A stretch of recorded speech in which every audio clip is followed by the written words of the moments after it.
Bear or cat or something. That's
Ladies and gentlemen, welcome to Johnson City, the meeting of the Tennessee Fish and Wildlife Commission.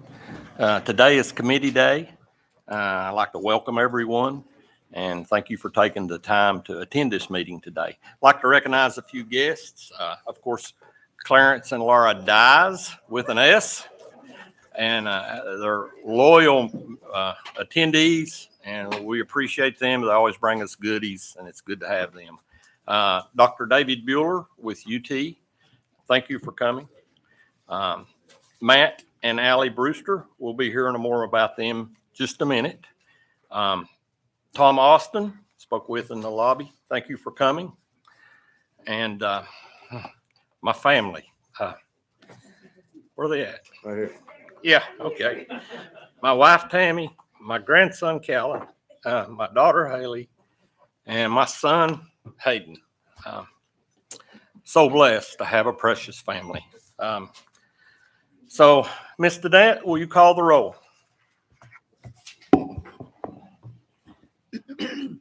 Chris Devaney, Jimmy Granberry, Here. Monty Ballou, Here. Stan Butt, Here. Wally Childress, Here. Bill Tommy Woods. Here. Chairman, we have a quorum. Thank you so much, Nat. At this time, I'd like to call on our Executive Director, Jason Maxedon.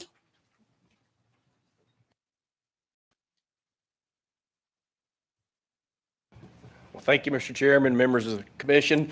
As you know, we usually recognize a few members of our staff, and then we recognize some members of the public. I'm excited to show a few slides to you today about members of our staff. They are very passionate about what they do, and many of them are introducing their children into the great outdoors, and we're going to see a few slides from those today. So first up, we've got Brock Owen.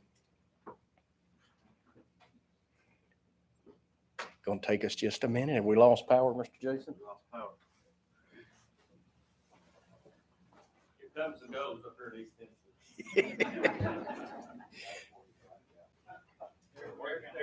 Oh, we got a green light. We may have a short.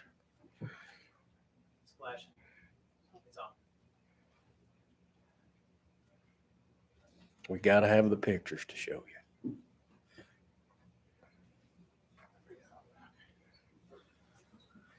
It's on.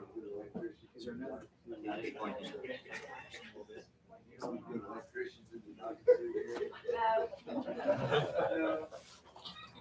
We're firing up. Sorry. Oh, it's all right.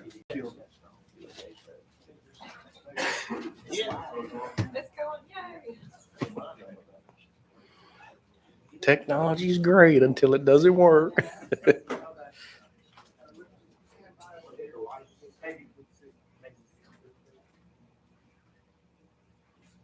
There we go. All right. Thank you, Mr. Scott. So first up, we've got Brock Owen. So Brock is the son of Jake Owen, who is a technician at North Cumberland WMA, and you can see him here with a nice gobbler. Second up is going to be Lily Ward. Lily is the daughter of Tim Ward, wildlife officer in Lauderdale County. Next up is going to be Skylar Stanfield. Skylar's the daughter of Daniel Stanfield, wildlife manager out in Region 1. She's also the granddaughter of retired fisheries manager Dave Rizzuto. Next is going to be Miss Mary Collier. She's the daughter of fisheries biologist Will Collier. Then we have Rex Miller, son of Jason Miller, our new assistant chief of biodiversity. Next is going to be District 21 Sergeant Brad Bagwell and his daughter Annabella Bagwell bagged this great bird. And then next you're going to see our Region 4 communications coordinator, Matt Cameron. Matt's actually here with us today in the back of the room. He took his son, and this is Cade Cameron, and they had a friend Wyatt out turkey hunting. I've heard they made some pretty good turkey hibachi. If you've watched any of Matt's podcasts, you've seen him go in and do a little bit of cooking with wild game. So they made a little bit of turkey hibachi. So this, I think, was probably his first experience doing that as well, Matt. Next is going to be Izzy Giesling. This is daughter of Sergeant Pete Giesling. And then last but not least, we want to show you a pretty neat video. I got to watch this video out this morning, but this is going to be a video of Bo Clure, son of Teleco WMA manager Mitch Clure. So let's start that video.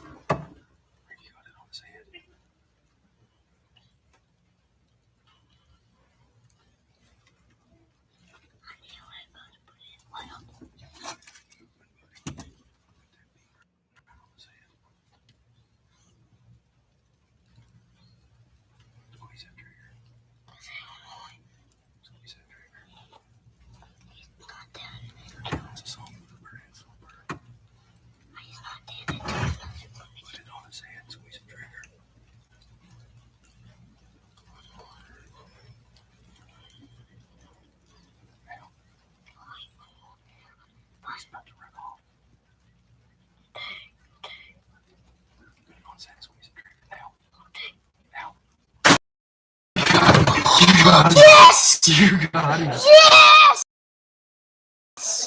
Yes! Tell me about it, son. Yes! Yes!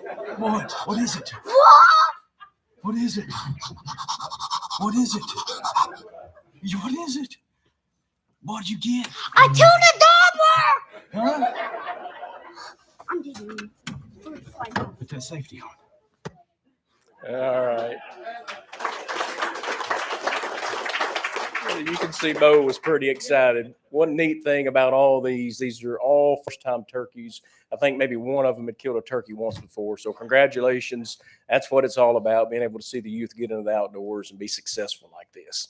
All right, so next up is a member of the public. We've got another young lady here with us today who really captured our attention. Some of you may have seen a video that went viral, but she wants to show off her fishing skills. One very neat thing about her that you're going to see is the perseverance that she shows, but probably most importantly is her enthusiasm. So this Miss Allie Brewster is sitting with us in the front row here. I'm going to show a video, and then we're going to have Allie and her dad Matt come up. But they went on a fishing trip to Florida over spring break, and it's safe to say that they had a good time. So let's play that video, Scott.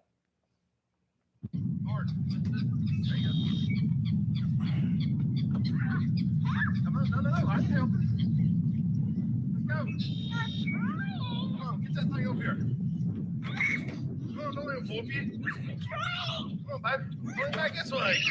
Pull him back. Pull him back. You got a good hurt? Really? I'm not helping. I'm not helping. Pull him back. Don't let him whoop you. Don't let him whoop you. Come on. Really? He's up there now. Oh, that's a good one. That's a good one. Oh my God. Woo! Woo!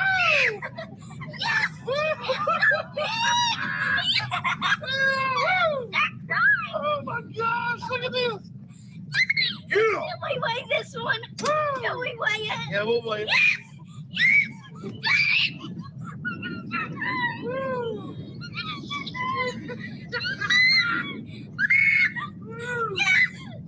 I'm gonna start crying. Daddy! I don't even care if it weighs like 5 pounds. That felt so good. That hurts so bad. How much does it weigh? Oh my gosh. Here, hold it up. Hold it by there. Right there. Take a picture. Yes! Wait, hold on. It's still going. Good. It's still going. Hold it right here. Look at it right there.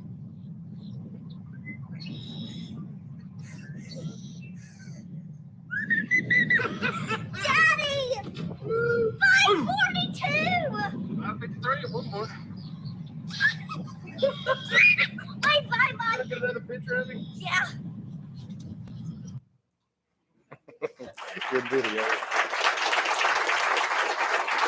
Allie, I had at least 5 people share your video with us, and she's been on Fox News, I think. Is that right? Been on Fox, and where at, Dad? She's been on Fox and Good Morning America, so she's become a superstar with her fishing videos. So congratulations, Allie. Allie, if you and Dad will come forward, Mr. Matt. Mr. Chairman, you mind coming forward? We've got a gift to present you with, and also one of our partners, the Tennessee Wildlife Resources Foundation, wants to get information from Allie Day to give her a lifetime hunting and fishing license. All right, congratulations, Allie. And if you have this bag, give me a stick right there, we'll do it.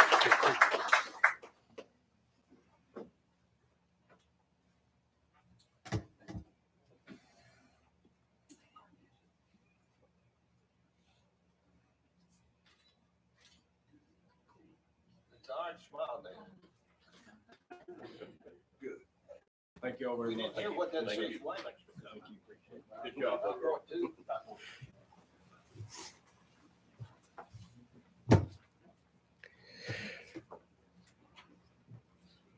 All right. So the commission meeting is focused this month on our hunting and trapping season setting. We just showed you 9 reasons why it's important. Our youth are our future. Congratulations again, Allie. You're going to be a future fisherman, I can tell, and maybe a professional angler. Maybe you can get into that side of the business. The work that we do here today will ensure that there's going to be sustainable populations for future generations.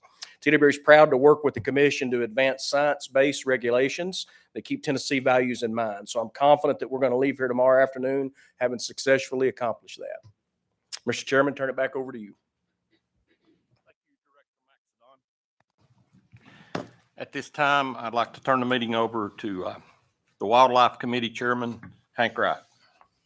Commissioner Woods, I'd like to call on our Chief of Wildlife, Joe Benedict.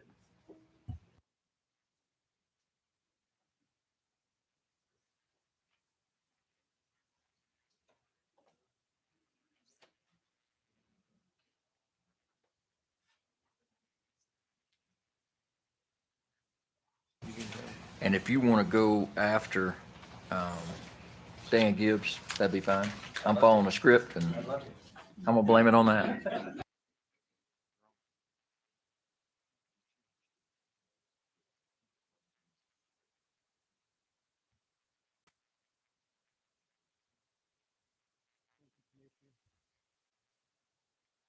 So before we get started here, I didn't think that was working. Okay, before I get started, a couple comments and thank the commission for the opportunity to speak today.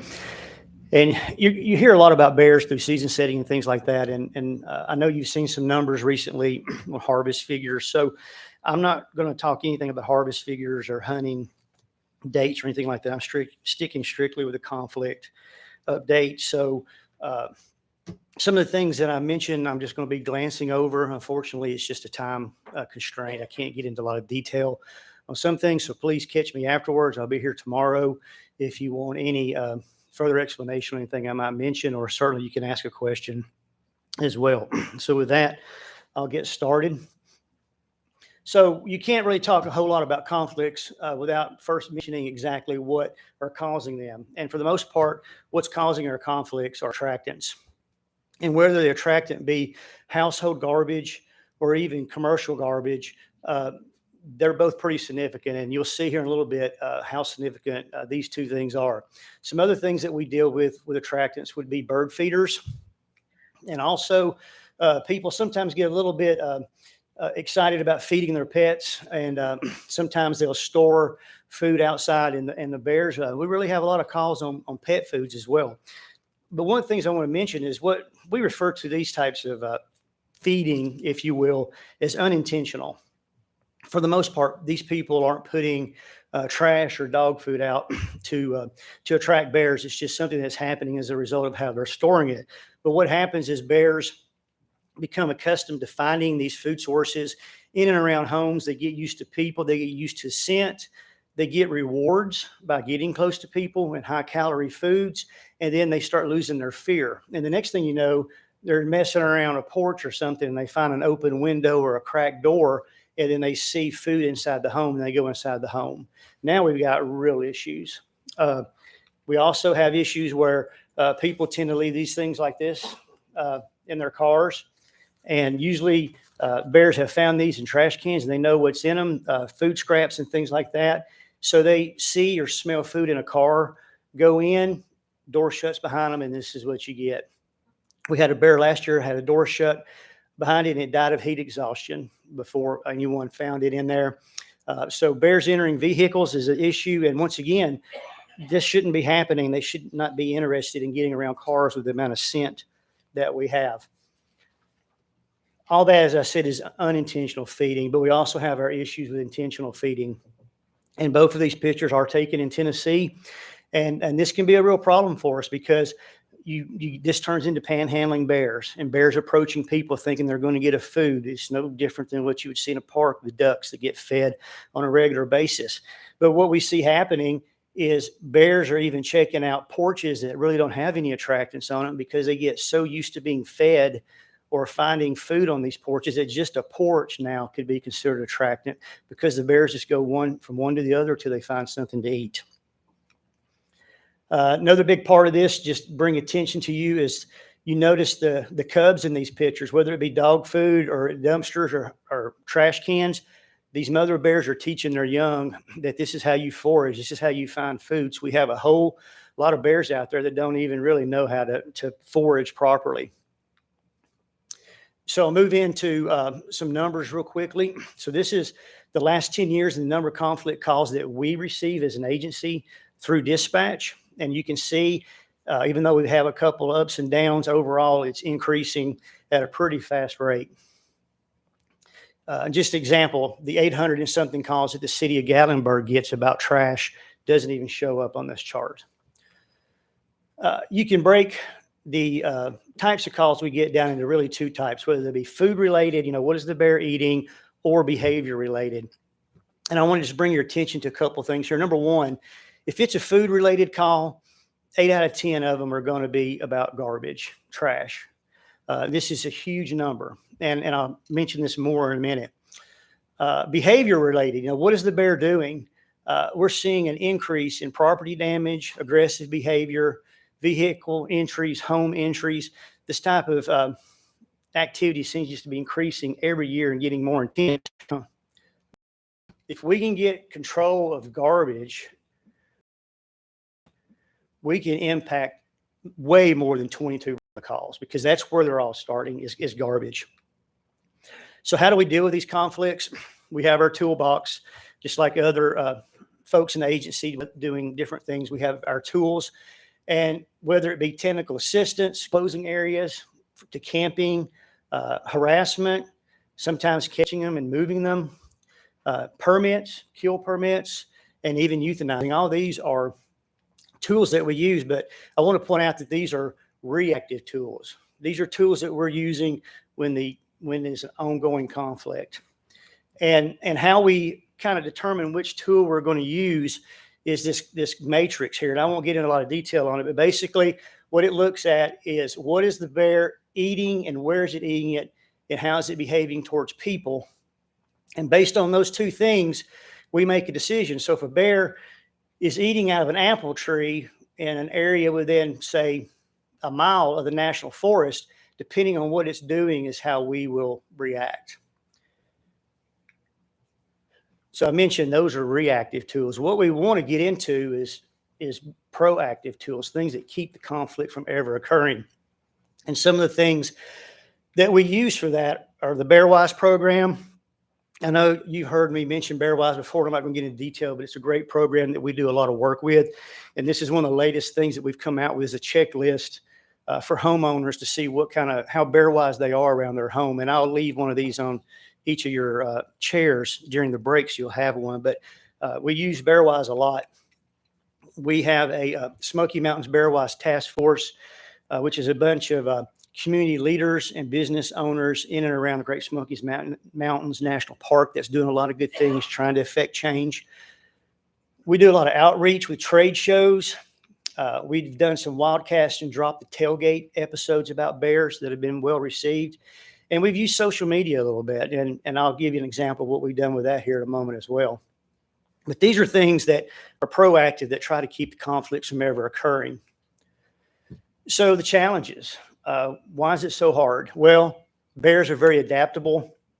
Seeing a bear in downtown Gatlinburg, even downtown Knoxville, is really not an uncommon thing at all. But the other challenge is the number of people moving to Tennessee. I know Nashville's having a lot of growth, but we're seeing the same thing in East Tennessee. And there's a lot of info here, but I'll point to Sevier County, where a third of our calls come from each year. And by 2040, projected growth of 73% over a 40-year period. It's just not sustainable, what we're doing right now regarding avoiding these conflicts. When you're looking at that kind of growth over time, it's just going to continue to put more and more attractants on the landscape. The other challenge regarding East Tennessee, and especially Sevier County, are just the number of visitors. Recently, the Smoky Mountains National Park had over 13 million visitors in 1 year. So you're talking about, 250,000 people or more on the busiest weekends of the summer converging on one area and spending 3 days and then leaving. How do you educate these people? It's literally almost impossible.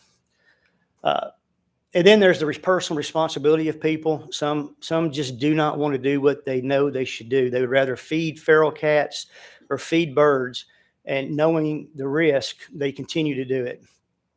And there's not a thing we can do about that, by the way. We hear a lot that, well, it's the tourist if you're talking about a Gatlinburg situation. Well, I'll give you an example where, the tourists have their share in this, but this is a cabin that advertises that we sleep over 30 people. Okay. This is what they provide for trash. The cabin can do about this. The only option they have is to just pile it up. And when you drive by here, this is what you see. And 3 of us went by here about 2 or 3 weeks ago, and now this shade is so messed up that it won't enclose properly, where people are opening it up, looking out at the bears. So this is kind of things that our officers and our biologists are dealing with on a daily basis, trying to figure out how to address these issues. And one of the big challenges is addressing garbage at the community level. And what I mean by here, the challenge is, there are very few local ordinances and really no state laws addressing bear feeding or bear trash storage. That's a very huge hurdle for us. Other than the one effort that I mentioned in Gatlinburg in the Smoky Mountains area, the community efforts are unorganized. There's people interested in doing good things, but there's no organization. And then there's no infrastructure for garbage, for bear-resistant garbage cans or dumpsters or compactors. And I'll talk about that a little bit more in a second as well. But that's a big deal. There's the infrastructure. So another challenge are these silver bullets that we get from the public. And when you get a call, a lot of times they'll say, you guys need to hunt these things more. But more often than not, we hear, you need to come get it. And while both of these have their place in wildlife management and black bear management, they're not very good at addressing human-bear conflicts that are occurring in July. And it's because people don't address the attractants. If you don't address the attractants, the bear's just coming back. Not to mention that the public perception of what's happening, especially with trap and relocate, isn't what is actually occurring. So the idea is, come get this bear, take it to the mountains, so to live happily ever after and leave me alone. Well, what happens? So this is based on 32 bears that have been relocated by the Smoky Mountains National Park over the last couple of years. 62% of them are dead within 120 days, and 22% come home. This is absolutely not what the general public thinks is happening to these bears. And when you tell them that this is what's going to happen when you move them, it does change their attitude towards this procedure. And all of a sudden, they might be a little bit more interested in doing something for you, but you got to educate them. So what's the goal? The goal is coexistence of humans and bears. And you get there by securing the attractants, which will reduce your interactions with wildlife, which reduces conflicts, which increases public tolerance by the public of bears, and you get to coexistence. But this isn't an easy process to go through by any means. So let's talk about opportunities. I mentioned social media. One thing we did trying to reach these 13 million people that are coming in is we did a little pilot study a couple of years ago using a little thing called digital marketing. And basically what we did is we spent $22,000 to target audiences of people that were looking to go vacation in Sevier County. We used geofencing if they were in certain areas of Sevier County, Facebook, video pop-ups. And what we did is we spent this $22,000 for a 90-day project. And we reached almost 1.8 million people in those 90 days at 1.2 cents per person. So this is a good opportunity for us to look at in the future to try to reach those vacationers. But another big opportunity is the trash. And I've mentioned it several times. And this is part of the big take-home messages. These things right here, these bear-resistant trash cans do very well. And I've got one sitting back here next to the director. And sorry about the smell there, director. Maybe it's not too bad. But anyway, so you can look at that. It's very heavy duty. It's not what you will normally see when you go down the road in a neighborhood. The bears have a hard time getting into it. And if it's not overstuffed and it's closed and locked. So what happened is they did more research and they came up with this right here. And this is the game changer for trash cans. This right here makes them fully automated. And what I'm going to show you is, so what you do is you get there and you need to get trash. You do this right here and it opens the latch, close the lid, and it's locked. Done. The trash truck comes to get it. When it turns upside down, there's a bearing. Of course, it didn't work for me. There it went. It went. You turn it upside down and it opens, right? And you turn it back and you close it and the lid hits it and it latches. And I'm going to show you a video. This is one we did we did this demo for the city of Kingsport this fall.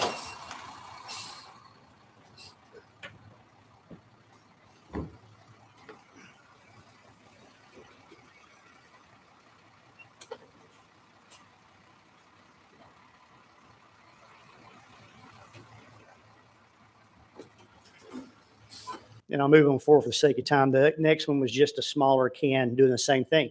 But the questions we get are, do these really work? Well, this is a video from Florida where there's a bear right behind the trash can. He's just kind of sitting there. He's not doing anything to it, ignores it, eases over, kind of glances at this trash can, ignores it, and goes straight to where he knows he can get trash. And that's what he does. He gets him a bag of trash and runs off with it.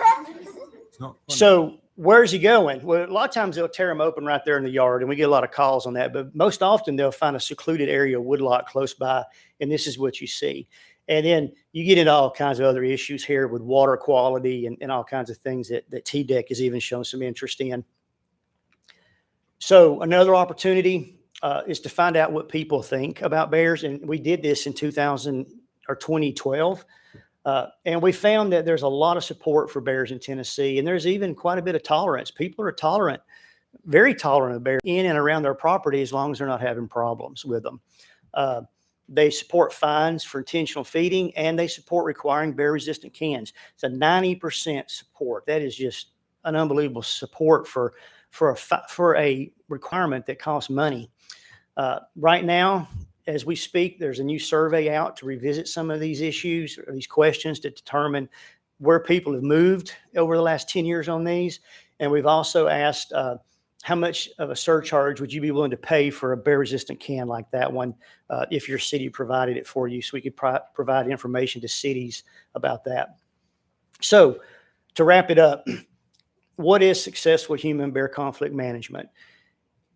And the best way I can put it, it's a long-term, proactive, community-wide investment. And the best way I know to describe this is you got to be in it for the long haul. We just watched a lot of basketball with March Madness, and you think about a team, a close game, and a team goes down and they've been working real hard and they finally take the lead. When they get that basket that they take the lead, they don't just stand around and slap each other on the shoulder and talk about how good of a job they did. They get down court and play defense. So they're going to be behind again in a matter of seconds.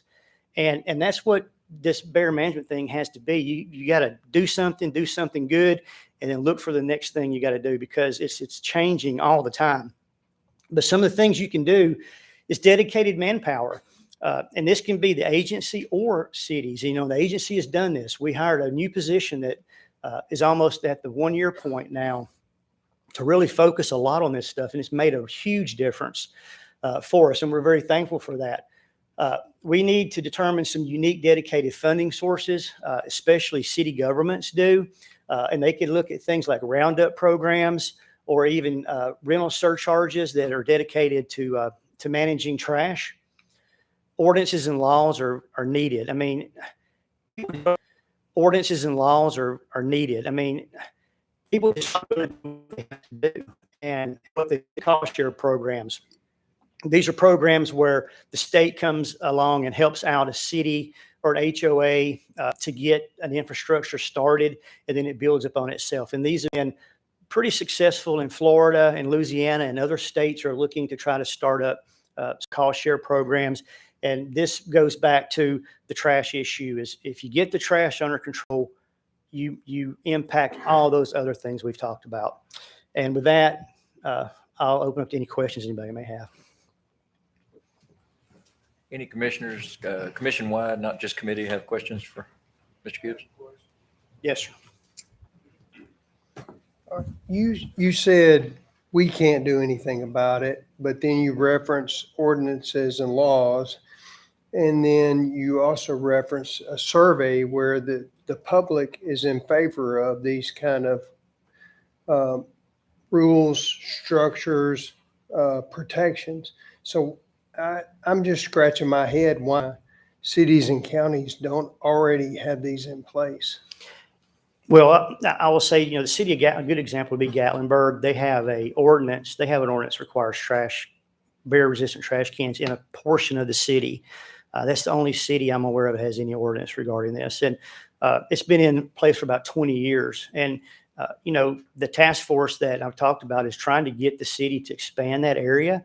And, they're just not crazy about doing that because it's new laws. It's election years and things like that. There's just, anytime you start adding new laws or adding new taxes, usually your leaders tend to think that the people aren't going to support it. But when you have data like that, it helps. But I was talking to somebody outside, it just comes down to an acceptance that what we're doing is not enough and it's not adequate.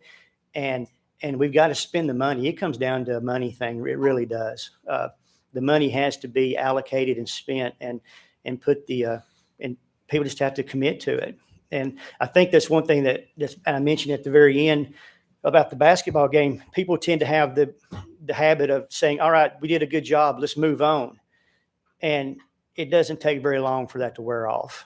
You put out 100 bear resistant trash cans, that's great, but you need to be building that program to add more over time, because you're just trying to keep up with what's happening with the bears. So the short answer is, it's just, I think the other thing is the public hasn't demanded it. We know they support it, but to get the public to demand it and go down to their leaders and ask for it, that's hard to get them to do. And that task force, we're really, myself and Bill Stiver in the Smoky Mountains National Park, we serve as advisors, but we try to step away from being, active members, because the cities would rather see it's better to see their voters and their residents asking for those things than seeing a state wildlife agency or the national park telling them this is what you need to do.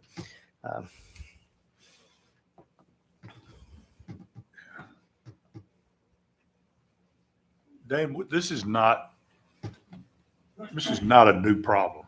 No. You've talked about this for years and years and years, and kind of had the same report, a few different things, but it seems to me that what all of these efforts, because the cities are not interested in doing it, we got to do something different. So I don't know what that is, but the fact that Gatlinburg doesn't want to do it tells me that they like the bears being in town. The people like to see the bears in town, and it's not costing them anything because we're taking care of it when there's a problem. Right. And I will say, and we talked about this at lunch, when somebody puts on a review of a cabin anywhere, even if it's in Kingsport, Johnson City, Gatlinburg, it doesn't matter where it is. It could be in Fentress County. Hey, we saw 3 bears. They like that. Because other people, they saw bears. One thing that Florida learned is that they didn't have a whole lot of interest in cities putting in these infrastructures. We'll throw on the table to help you guys out. And they came out and would work for that money. And all of a sudden, cities that didn't have any money to put in trash cans are offering 35-40% match to be able to get awarded these contracts or these grants. So I was saying money talks. That's a big deal, is putting, showing the desire that it's important and putting the money out there. They saw a lot. I mean, they got to the point where they were turning people down. They had so many requests, they were turning people down. And I think that's what we would see if we had something similar here. TWRA doesn't have money to buy trash cans for Gatlinburg. I mean, that's a city or county problem, Sevier County too. Mm-hmm. If it's a problem they want to address, what's the downside for anybody? If somebody gets killed, then the city's probably liable. Well, we had an incident in October where a gentleman was hurt badly by a bear, and there's anticipation that there's going to be some litigation on that. And then we've been able to, with some research, show that bear had been there before. We didn't know about it. We hadn't received any information about it, but it was on the reviews that it had been in there before. So it's going to be interesting to see how that falls out. And we say that a lot in our circles of wildlife biologists when we have our meetings, is that sooner or later somebody's going to lose really big in court, and that's going to wake people up. But it hasn't happened yet. Well, and I'll be careful what I say, but TWRA does not go and get raccoons out of somebody's attic. We don't take care of coyotes.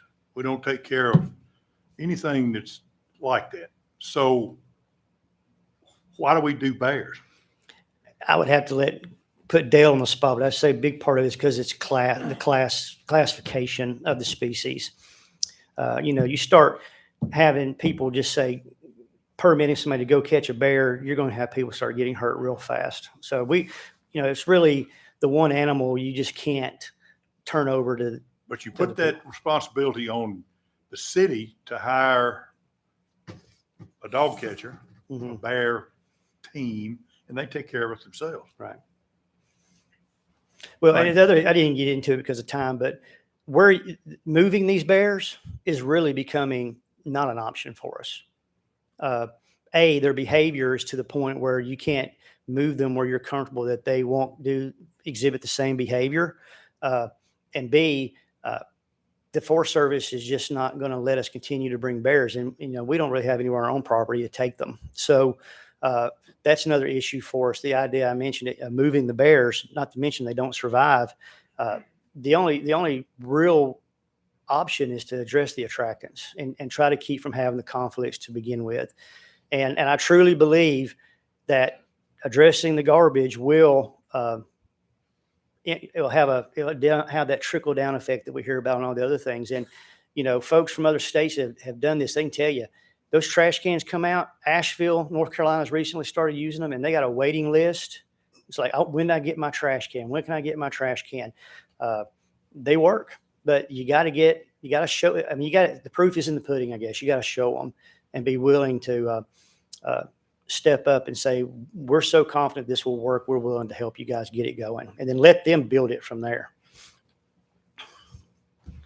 I've just got a question, maybe an observation, and that is, I'm really surprised how many bears that are relocated don't survive. I did not know that data, and I don't think the public does. They don't. Mr. Joe Public thinks that, and I did previously, that if you catch a bear and relocate it, I thought the majority would come back. The majority don't make it. And I think if the public knew that number, I mean, how many bears do we trap every year and relocate? Yeah, it varies. We moved. We're trying to really cut back on that because We of the could things we're easily come talking up with about. the number of how many Yeah. bears are Oh, I've killed got because yeah. or actually die. Him that he went, I wish you hadn't told me that. I liked it better thinking they survived. But at the end of the day, and we've had people tell us this, I don't care what it costs. I want one of those. I will pay whatever it costs to have one of those in my yard because I am tired of picking up trash every day in my yard.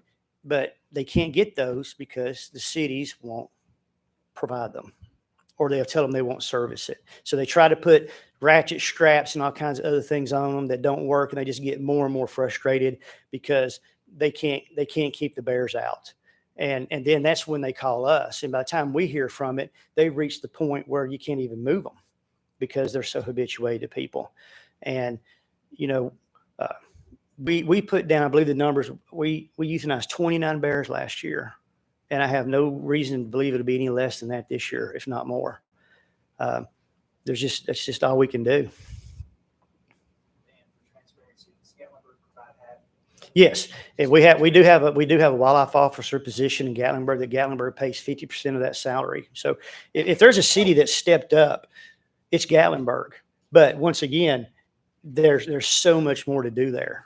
It's unbelievable how much more there is to do there. So you can't say they've not tried, but we're a long way from where we need to be. And these other cities, Weirs Valley, Sevierville, Pittenham Center, even Kingsport, it's in their future. They're already living it not the scale of Gatlinburg, but it's here.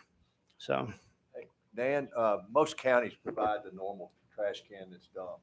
Then you had the one with the special latch on it. What's the delta in the cost between the two? If I remember, I think they told us at Kingsport that their cans were about $150. I may be off on that. And these right now, with the shipping being what it is, they're about $400. So Okay. They're not cheap. But No. when you look at it, you'll see why they're $400. But they last and they work. And you replace 3 cans that a bear's getting in the neighborhood, that's just paid for itself that quickly. So So $250 delta. roughly, yes. Okay, thank you. Yes, sir. Yeah, I mean, it always does boil down to money. And I'm glad to hear that Gatlin stepped up. But Commissioner Cox, I was going to tell you, in West Tennessee, that's who you call TWRA. If you've got a coon in your attic or if you've got a snake in your garage, you call TWRA, or you call the sheriff's office, and the sheriff's office calls TWRA. Wrong or right, that's a large And you ask the director or anybody else that's worn a uniform or any of these gentlemen, they handle a lot of those calls, whether it's wrong or right. That's who you call. And our guys have always stepped up and assisted those type calls and handled the situations. That's my policy, because they don't do it now. So I guess we got to do it all. Well, I mean, they're taking care of business. They're using good common sense. We don't want to hear, I don't do that. You want to hear, we'll handle it.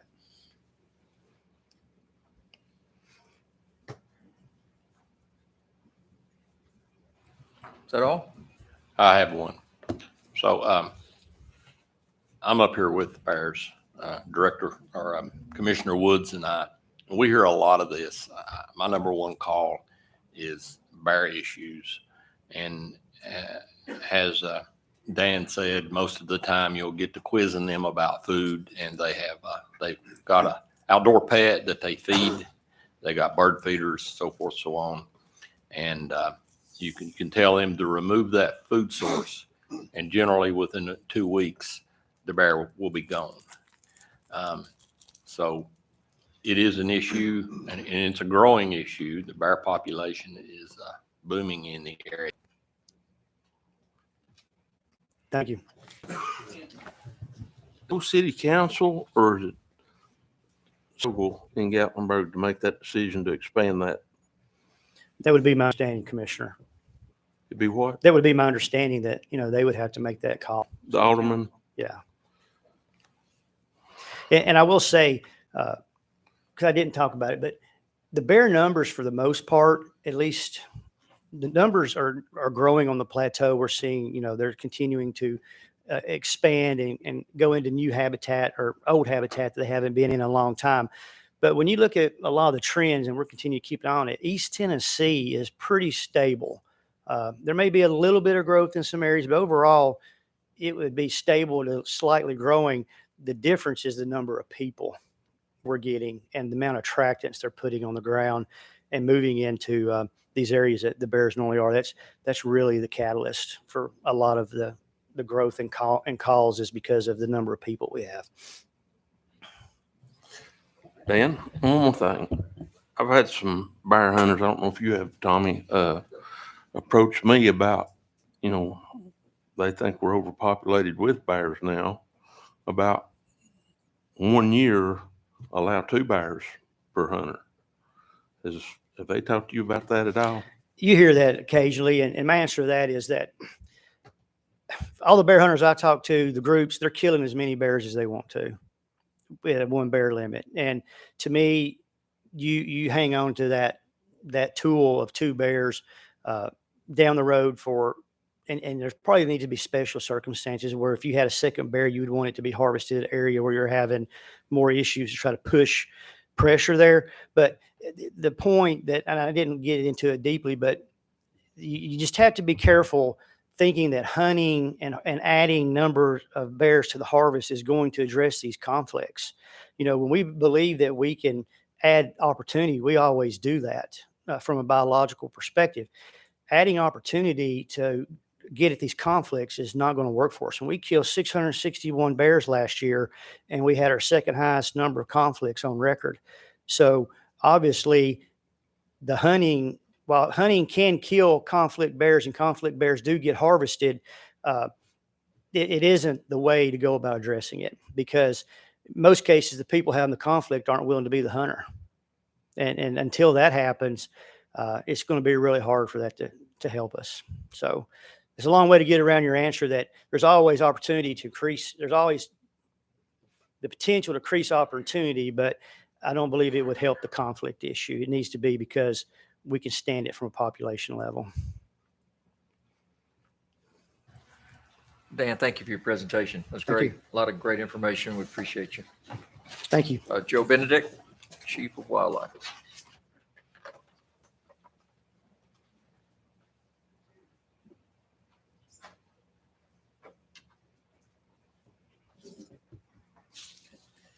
Thank you, Mr. Chairman. Good afternoon, Commissioners. We're here in the home stretch of season setting. Looking forward to sharing our final recommendations with you today. Sorry, I won't be looking at you. I'll be looking at the screen over here on my left. We shared this earlier last month during the commission meeting. Just a reminder of the process. I mentioned we're in the home stretch here. After today's meeting and and tomorrow's meeting, and the commission votes on the proposals that we recommend, we'll go and begin work preparing our hunting guide, and that'll wrap up the season setting process for this year. It does start with the hunting seasons, data collection, a lot of public input throughout then. We've also had public input since last month that we'll share. And again, after this meeting this week, we'll prepare the hunting guide, and that'll be the end of the season setting preparation for us. So for today, I want to just start with the fact that we have no new recommendations since the March meeting. So everything you hear has been shared last month. I'll share a little bit of the public input we received since last meeting. In your proclamations, there should be red lines, I believe, on your iPads.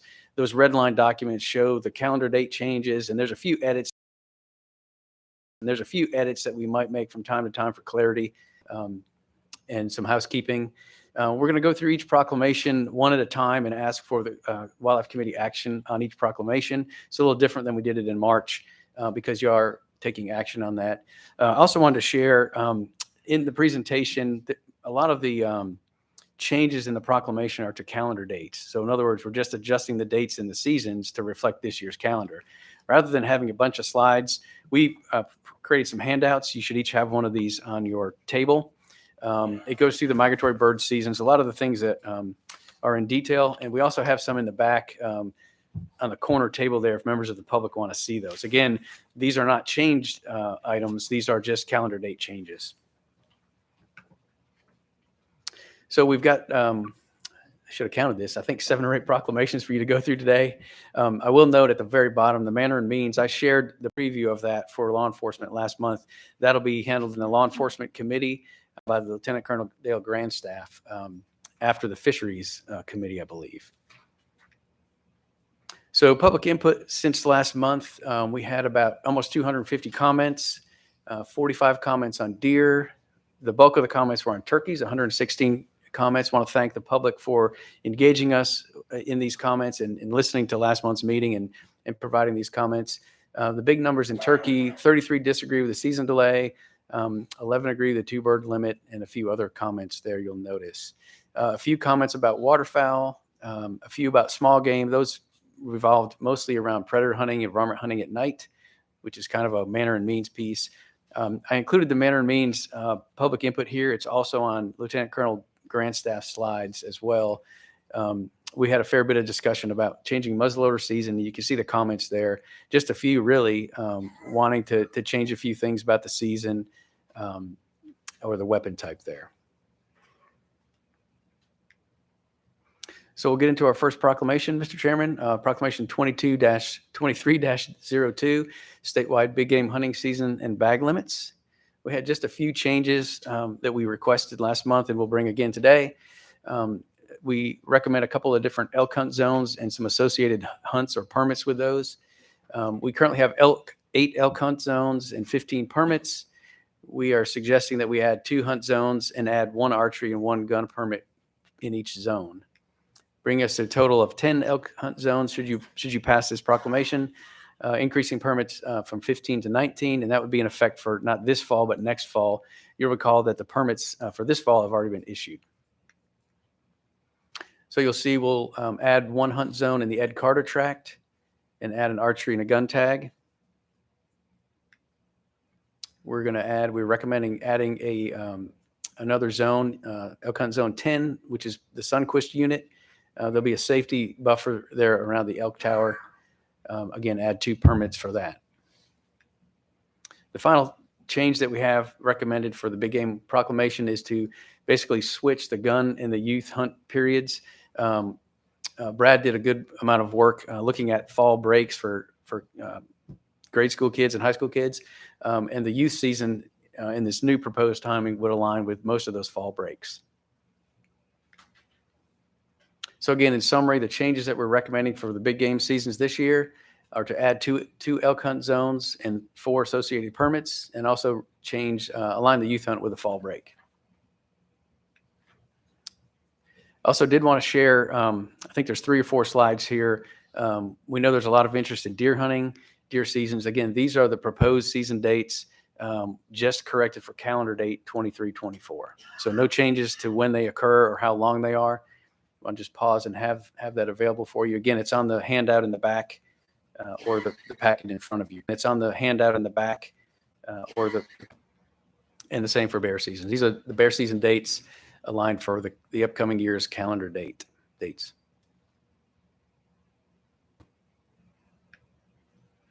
So with that, Mr. Chairman, we would entertain a vote from the committee.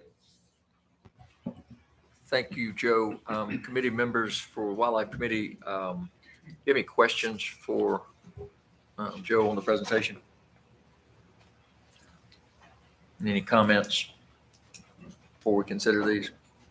Yeah, I've got a question or two or comment. Back on the comments about the different seasons, Joe, you told me, I think 33 or 35 disagreed with the turkey, changing the turkey. I believe you told me that was a high number from typically what we get on different things. And I don't know whether you or Roger, just a quick question. What did the I'll say preliminary, because that's how you identified it, preliminary results of the turkey study that about the delay in season and the bag limit, did that what does it indicate from the results? So thank you. The data that we've received as an agency from the researchers at UT has not been sort of comprehensive. We've got bits and pieces of information. Again, what I shared last month as preliminary was from a podcast, a public podcast that Dr. Craig Harper shared. We've got a few emails from them with pieces of this, but it's 2 years of a 3-year study. And Dr. Bueller's here. I saw him in the audience. He could maybe speak to that a little more, but the agency, the agency doesn't have really kind of a written summary of that from UT. So we're not ready to make recommendations on that. We've got another year of field work. We're excited about getting that. This will be the 3rd year. That report, I believe, is expected we're going to get that by the end of this year, I believe. So we'll have a better idea of what that delay in those lower Middle Tennessee counties did to affect those life stages of turkeys, the survival of those various life stages. So that's why we don't have recommendations for you guys this time. So, Mr. Chairman, since we've got Dr. Bueller here, would you mind if I call him up and ask him a question or two? Yes, sir. Dr. Bueller.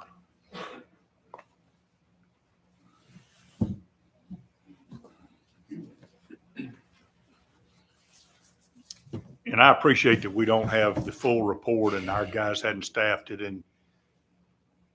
But from Joe and my discussion last month and from the podcast, and you heard the conversation, and not in a long presentation, but basically, I'll ask you the same question I asked Joe. What do the studies indicate? Well, just to give you a real brief overview, we've completed the first 2 years, and we do have a complete analysis where the graduate student has written it up and we've reviewed it. And all this has happened in the last month. So it's not like, we've been sitting on this for a long period of time. This is like hot off the press, but the first 2-year analysis is done. And interestingly enough, we've been able to show no net effect on reproduction from the 2-week delay. And if you recall, the theory has been that if you let the hens have a little more time and the gobblers have a little more time, you'll have higher nesting. That if you let the hens have a little more time and the gobblers have a little more time, you'll have higher nesting rate. To show that with any of the data that helped us set up this study, which is really the best experimental design in the country to look at this question, where we've had before and after, we've had control counties, Murray and Bedford, and we've had delay counties in Giles and Lawrence and Wayne. So we've got a perfect experimental design for looking at this. We also have a large sample of hens that we've trapped. And so, I feel like our test is the best data that are available in the country today. And right now, after 2 years, we're showing no net effect whatsoever, no benefit from the 2-week delay. Thank you. Did you find any disease? We've been monitoring disease for, the last 5 years. We do not think that there is an outstanding disease basis for the decrease in populations in that region. What do you think is the biggest threat to our turkeys? It's poor reproduction overall, poor recruitment. And if you look at the hen per poult data, going back for the last 20 years, our productivity has gone down and down and down. And to me, it's clearly a case of just too much predation pressure and probably too limited of quality habitat for brood rearing. What does predators have to do with it? Well, mammalian predators, get both eggs, predate nests, but they're also really, really hard on poults. Okay. And we can catch a 5-day-old poult with our hands. So if we can catch them with our hands, you can imagine what the typical predator could do. Right. I appreciate it. Okay, Thanks for your work. Commissioner Granberry? Yeah, thank you, Dr. Bueller. The study that you said is complete and it's hot off the press, it was 3 or 5 counties? There's 5 counties in the design, but 2 are controls that did not have the 2-week delay, and the 3 southern counties had the 2-week delay. So if you look at this in a statewide basis, is 3 out of 95 counties a good cross-section of really what's happening? Well, no, not in that respect, really. But having said that. So, I mean, my point is yeah. Is it complete data or is it just a very controlled data set? Well, it's a really, really high quality data set with a very good experimental design, but for 5 counties in the state that are actually really good turkey counties. And then just an aside, we're working on over 100,000 acres of public and private land. So there's not going to be another study out there that actually addresses it on a broader geographic scale. Okay, thank you. So along that line that Commissioner Granberry asked, so if the inference that he made was that this study is not, he didn't say not legitimate, but is it big enough to give us a really good idea of what's going on? So based on your say it's really not, but it's really the best we got. So if the answer is this, that my point I'm making, that it's not big enough study for long enough, then you have to discount the entire study. You can't pick and choose what's good and what's not. So I think saying that it's not a good sample and it's not a representative of 95 counties, you almost have to throw the whole thing out and not use any of it. And I don't think that's what we want. Well, I mean, the reality is we will never have a 95 county study to address this question. And we've got the best scientific data to date and maybe in the foreseeable future to answer this question today. Well, I think we all want, if there's a problem with turkeys, we want what that is and we want to do it. So absolutely. Thank you, sir. That's all I have. I do have for him, I've got an amendment. After public comment. Okay. Yep. Mr. Chairman, could I make a follow-up comment on Dr. Bueller's notes? Thank you, Dr. Bueller, for sharing that. Chairman, can I ask a question?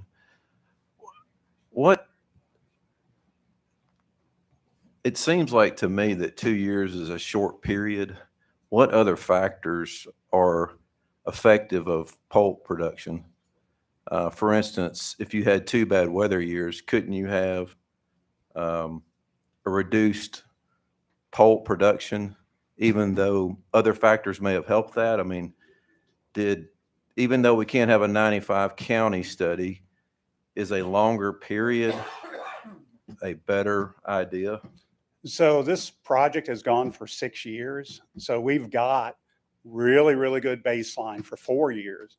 And then we have 2 years of the experiment. And like you said, productivity goes up and down. But with our experimental design, what you're looking for is if the delay counties go up and the controls are sitting there. And we've seen no evidence to suggest that that's the case. So yeah, I mean, there's variability every year. In fact, 2 years ago and last year were good years, but we've got that incorporated into the experimental design. Thank you. Am I done? Thank you. Thank you, Dr. Bueller. I just want to kind of provide a broader perspective here. And I think Dr. Bueller did a good job on a lot of this. So as a wildlife manager, management, agency, we hire researchers to get the data. And we basically use those data to make inferences. So the question about 95 counties versus 5 counties, that's how wildlife science works. We know we can't study turkeys across the entire state. It would take decades to do 5 counties at a time. So really a lot of our management is done at that kind of scale. You have a really great study design and you infer, you extrapolate, if you will, some various terms and presume that some of those data are going to apply to the broader scale. So that's very common in all the recommendations we would bring to you. And just a little bit about the study design, Dr. Bueller mentioned it, but early on we were concerned about disease in turkey populations. And so we had nest data for all those 5 counties for a couple of years, I think maybe even 3. And then we looked into this 2-week delay. You all extended the project. Dr. Bueller and Dr. Harper said, this is a great way to do this. And he's right. This is one of the best designed experiments that we've ever seen in turkeys, where you have a couple year of these different life stage, survival of poults, eggs, nest hatchability, all these things. And then you implement a treatment, which in this case was a 2-week delay. So we've got pre-data. Then we've got treatment versus comparison or treatment versus control data, and we'll have 3 years of that. So this is a really, like you said, one of the best turkey studies maybe ever done out there in the world. So we're confident that the data will show us what's going on in Tennessee.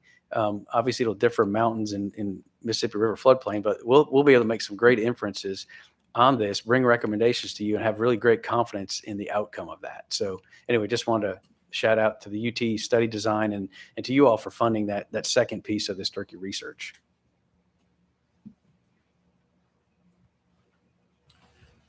Have anyone from the public that would like to speak on Proclamation 23-02? Okay, hearing none, I'll turn it back over to the committee. Is there anybody have any further comments or amendments? Please, sir. And I'll try to make this as brief as I can. I think in my opinion, and this is just personal, but I think it probably applies to everybody. I think the commission's charge is to do our best to manage the wildlife for the community as the public, as we can give the public up to the point where the science says that's enough.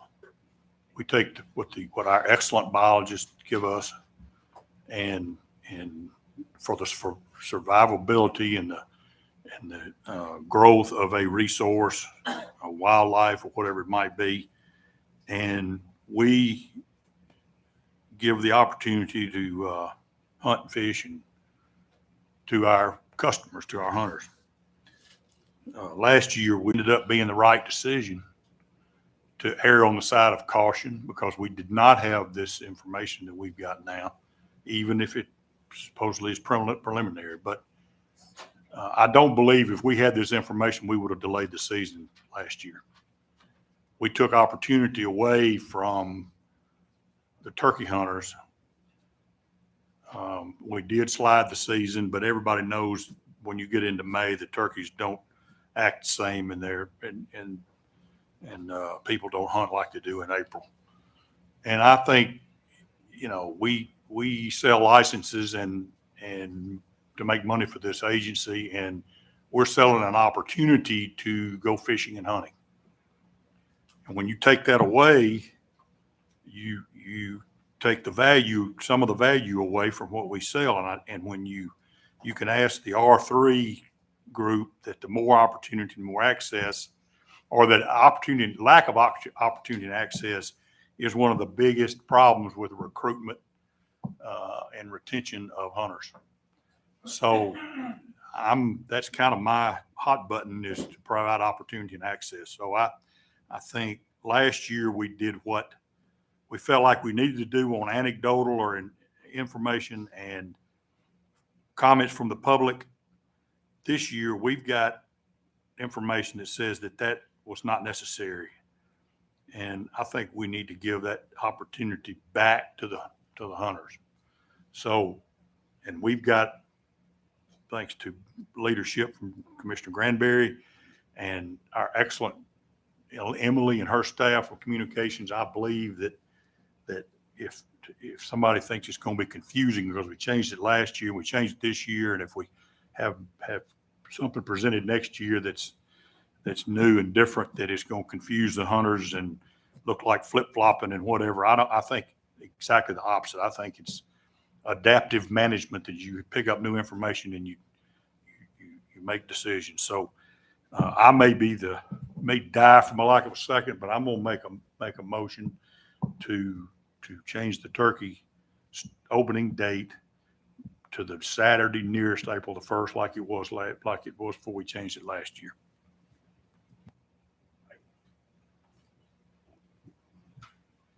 Chairman Wright, I just want to make sure, I think we need to move the proclamation as presented by the agency, second that, and then take up the motion by Chairman Cox. Perfect. We have a committee member willing to move Proclamation 2302. So moved, Mr. Chairman, as presented. Second. All right. Council, would you like us to vote on that, did you say, or go ahead and amend first? Well, now that we moved it to the floor. The second, it's before you, and so I believe Commissioner Cox made the motion for the amendment. So now you would need, the committee members would need to second the amendment to consider it. Okay, if we have a second to the amendment, we'll discuss that.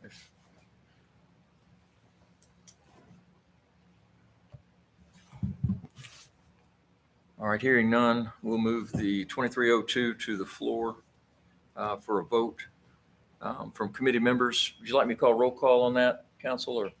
Okay. Bill Cox? Sure. Voting on the 2302 proclamation, not the amendment, but the proclamation. Oh, aye. Jimmy Granberry? Paula Childs? Rhonda Moody? Hank Wright? All right, 2302 is passed through committee, will be passed on to the full commission for consideration tomorrow. Mr. Chairman. And Mr. Chairman, we're ready to move to 2303, migratory bird. Yes. Okay. Thank you, Mr. Chairman. Chief Benedict, that's you again. Thank you. Yes, sir. So yes, Proclamation 23-03, the migratory bird hunting and seasons. There was a question last month about the federal frameworks around duck season. So I put a slide together.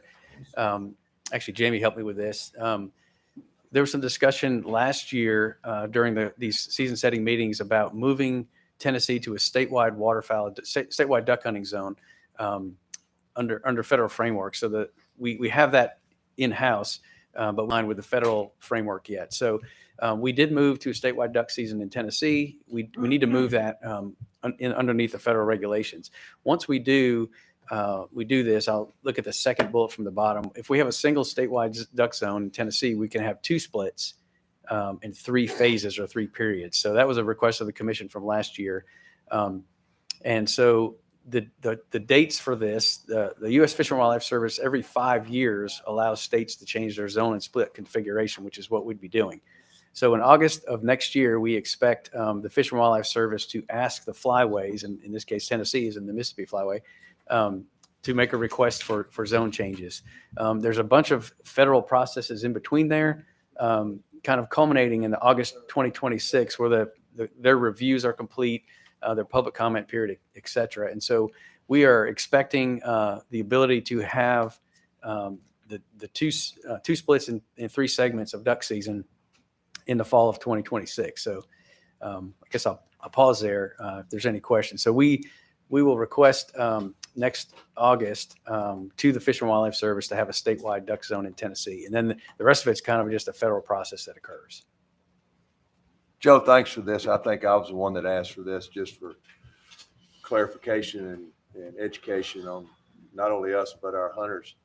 When we apply, typically, is this just something that flows through, or there'll be a lot of pushback from the Fish and Wildlife Service, or how do we feel? Jason, you might want to chime in. How do we feel about this change that will allow us more than one split? Typically, the federal process, they publish it in 50 CFR, the Code of Federal Registries. There's a public comment period. For these kind of state-specific items, there's typically not much comment. Certainly, folks in Tennessee, members of the public, duck hunters, can write in and support or oppose that, those changes to the federal process. But the federal government themselves kind of feels this is a state issue. So they rely on us. And part of the reason for the 5-year period is to make sure that we have time and we know when these changes are going to be proposed, so we can do our human dimension, our stakeholder input. So is to make sure that we have time and we know when these changes are going to be proposed, so we can do our human dimension, our stakeholder input. So I don't expect there to be any hiccups in this. Again, there is a chance for public comment in this federal process where our hunters can provide comment directly to the U.S. Fish and Wildlife Service. Thanks, Joe. And a follow-up to that, when we do that, you say 2 splits, 3 phases. Is that the max, or could you go 3 splits, 4 phases? That's the framework. So that's the maximum allowed. So we would just be able to add the 1 split, Correct. which would get us back to every weekend with start to finish. What? 3 of them. No, you'd have every weekend. You wouldn't lose a weekend. Right. You could have 3 opening days, and in 3 between opening those days, you'd have 2 split periods. Which gets you back to you use up those 60 days in the middle of the week, not on a weekend. Earlier, many of them, actually all of them are changes to reflect the for 23-24. I'll share a slide on this like we did in March. The duck season would close on January 31st. Really, the only change in this proclamation is to sandhill crane permits, and we did have a significant number of folks request to allow group applications. So we are recommending that change for your consideration this year. So again, just a few slides here with the overall duck season beginning and ending. Again, this is the same structure of the season we had last year. We have a 2-day opening weekend, which we've had for a long time. And at least 58 days left in a liberal season. If we end on January 31st, we back it up 28 days. And so I'll have a graphic of this in a minute. Youth days and the veteran and active military personnel waterfowl hunting days, the same structure. Youth on Saturdays, military on Sundays following the end of the regular duck season. And again, here's the agency recommendation for the season this year. It's the same as last year. In structure, you'll notice we end on January 31st and we back up 58 days. We'll open on Tuesday the 5th. And again, we shared these slides last month. Oops, I'm sorry, that was the wrong way. There's really 2 other alternatives y'all could consider if it was in your interest. To start on a Saturday. We know we heard from some folks last year that wanted to start on a Saturday. You could move those 4 days that are circled there to occur after the first weekend. Again, keep January 31st. That would allow opening on Saturday, but you'd move your dates earlier. And alternative number 2 that we suggested that could be, this is the season that we had before the federal framework allowed us to hunt till the 31st, which is end on the last Sunday in January. And when you back up 58 days, it always is on a Saturday. So I'm going to go back 2 slides. This again is the agency recommendation. No change from last year. We're just updating the calendar dates. Sandhill cranes, again, here are the season dates. You'll recall that in the southeast part of the state, we have a Sandhill crane zone. We close that for 3 days during the Sandhill Crane Festival. We issue 2 tags statewide to about 1,200 people. And again, you can apply as a group beginning this year. So with that, Mr. Chairman, that we recommend passage of Proclamation 23-03, Migratory Game Bird Hunting Seasons and Regulations. Thank you, Chief Benedict. We'll move it to the committee floor. Does anyone have any questions or comments? Got a quick question about sandhill cranes. Do you think is there anything on the horizon to where it'll be just just an open season like other waterfowl, or how long will that quota requirement stay in place? I expect, so we hunt the eastern population of sandhill cranes, and at this point, there's a hunting plan that is a federal plan that the flyways basically contribute to. I don't see any change in that plan where there's a set quota and states can issue those permits. So I don't see an open season based on the population size and what we know about that eastern population of sandhill cranes. The population is growing. There are plans to update that management plan. I don't know where that'll turn out or how long it'll be, but other states have an open season, so. Right. Those are birds that are not the eastern population. So Nebraska, Kansas, Texas, some of those places, it's a different population of cranes that's bigger, more numerous. I don't know much of the details, but they don't. The U.S. Fish and Wildlife Service doesn't feel like they need to regulate that population harvest like they do the eastern population. So there's a population number that they feel comfortable, and over that we could. Right. We just don't know what that is.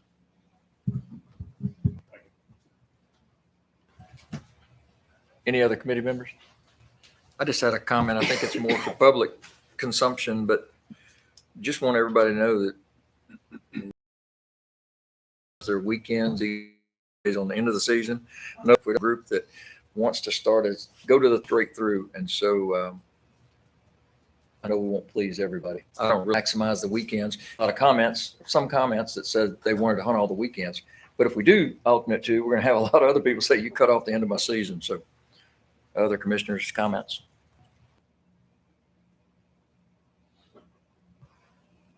Right. Members of the public, anybody want to speak to that? Oh, we got another commissioner. You can see down there. Thank you, Wally. Thank you, Chairman. I'm in the thought from the people I talked to, they wanted to go as late as can because that's a chance for the 4 better days than the sorry ones at the first of the season. That's just the thoughts from where I come from. Thank you. And that matches agency recommendation, Commissioner Childers. So, any other comments? Do we have comments? And if not, do we have a motion? Mr. Chairman, Commissioner Grimby? I'd like to make a motion to approve 2303 as presented from the agency. Okay, we have a second on the floor. All right, we have a second, Commissioner Childers.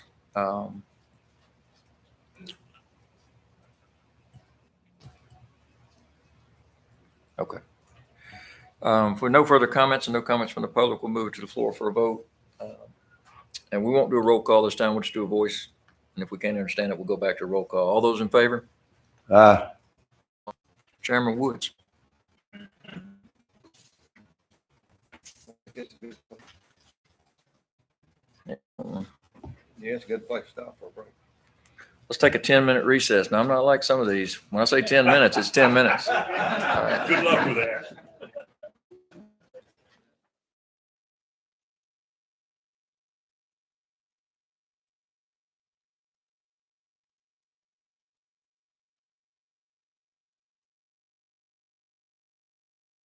I'm Matt Cameron with this week's TWRA Tip from the Tailgate. East Tennessee is black bear country, and I want to remind you of a few things to help you be bear wise. Number 1, don't feed the bears. There's a good reason for the old sayings, garbage kills bears, and a fed bear is a dead bear. Bears that are habituated to unnatural foods have a relatively short lifespan. Do your part by restricting their access to garbage, pet food, birdseed, and never, ever intentionally feed a bear. Number 2, lock your vehicles, roll up the windows, and don't leave anything inside that smells like food, including empty food containers or bags. Black bears are smart and deliberate animals, and many have learned how to open car doors and even enter homes. Number 3, bears are best viewed from a distance. Never approach them, carry bear spray while hiking, and be loud and aggressive if a bear approaches you. Let's all do our part to keep bears wild and keep them alive. The first archery-only elk hunt. So this is a really special hunt. It's a unique hunt. Well, I heard about it when they first started it up. I was really happy to hear that they were going to start an elk hunt up, and I started applying immediately. And when I saw the bow hunt, it was that's who I am. I love to bow hunt. You know, being able to to call in a 800-pound bull to archery range is just a phenomenal opportunity.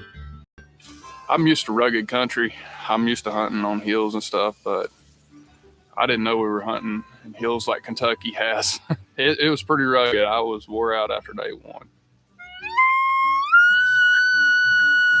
It wasn't so bad going in. Everything was downhill, going through field after field and down the hills and things. But boy, when we started out after the first hill, I was pretty much zapped. East Tennessee elk hunting, just like any type of hunting, deer, especially turkey, any animal that you're trying to call, you have to locate them first. And up here, we don't have a lot of fields that the elk are using right now.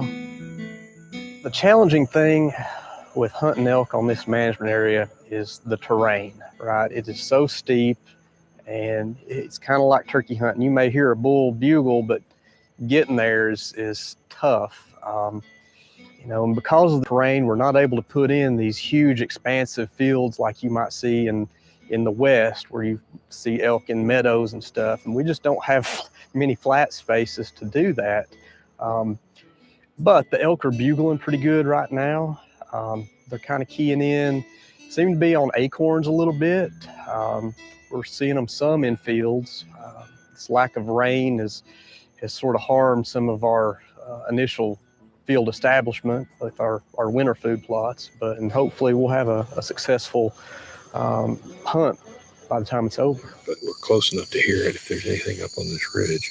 The elk were not where they're supposed to be. And, they don't always get the calling card, and they don't know when to show up and where to show up. So we're back in the timber. We're looking for sign on the ground, trying to find an animal that is not talking to you in the middle of all this big timber.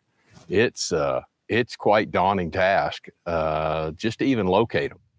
After morning day two, it was real discouraging. For me, it's pretty. We're up here trying to do where we're hunting right now, walking in 2 miles in and 2 miles back out. So we're in here, and so are the animals. We just have to stay with it.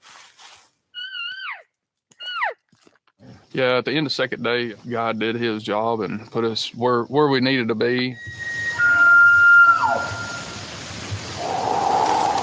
The bull must have stood up and let out a wake up bugle. And that was unlike any experience I've ever felt in my life. It was nice. There's a bench right here when I was standing there that kind of comes up at an angle that way. The moment of truth, and the elk answers you. Nothing can prepare you.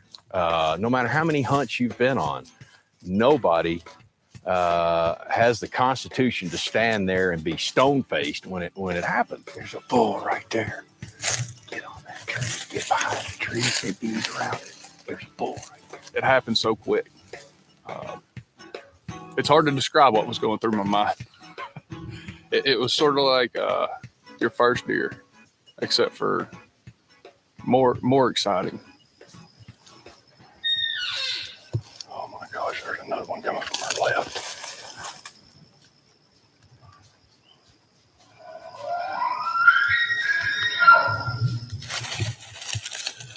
Oh my God.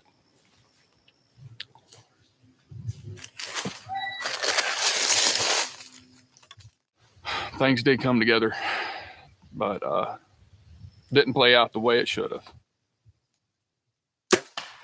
Oh my God, I just missed.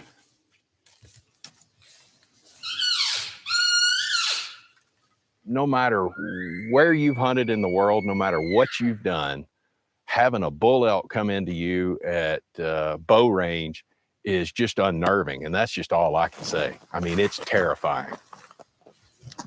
Oh, shoot. Yeah, it's everything I thought it would be. And truthfully, having the bull, in my sights, 2, not 1, but 2, that made everything, and I think this is, a great hunt. Glad they put it on.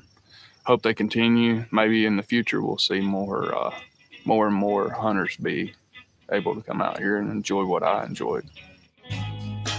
It's always tough to predict what a population will do over time. But, I think it will continue to grow, especially as we make some more management decisions that put more quality elk forage out on the landscape, and we can get, better nutrition, better calf production, and then recruitment into the population. So, ultimately, maybe in the future we'll have more tags and more hunters can come and enjoy this resource we now have.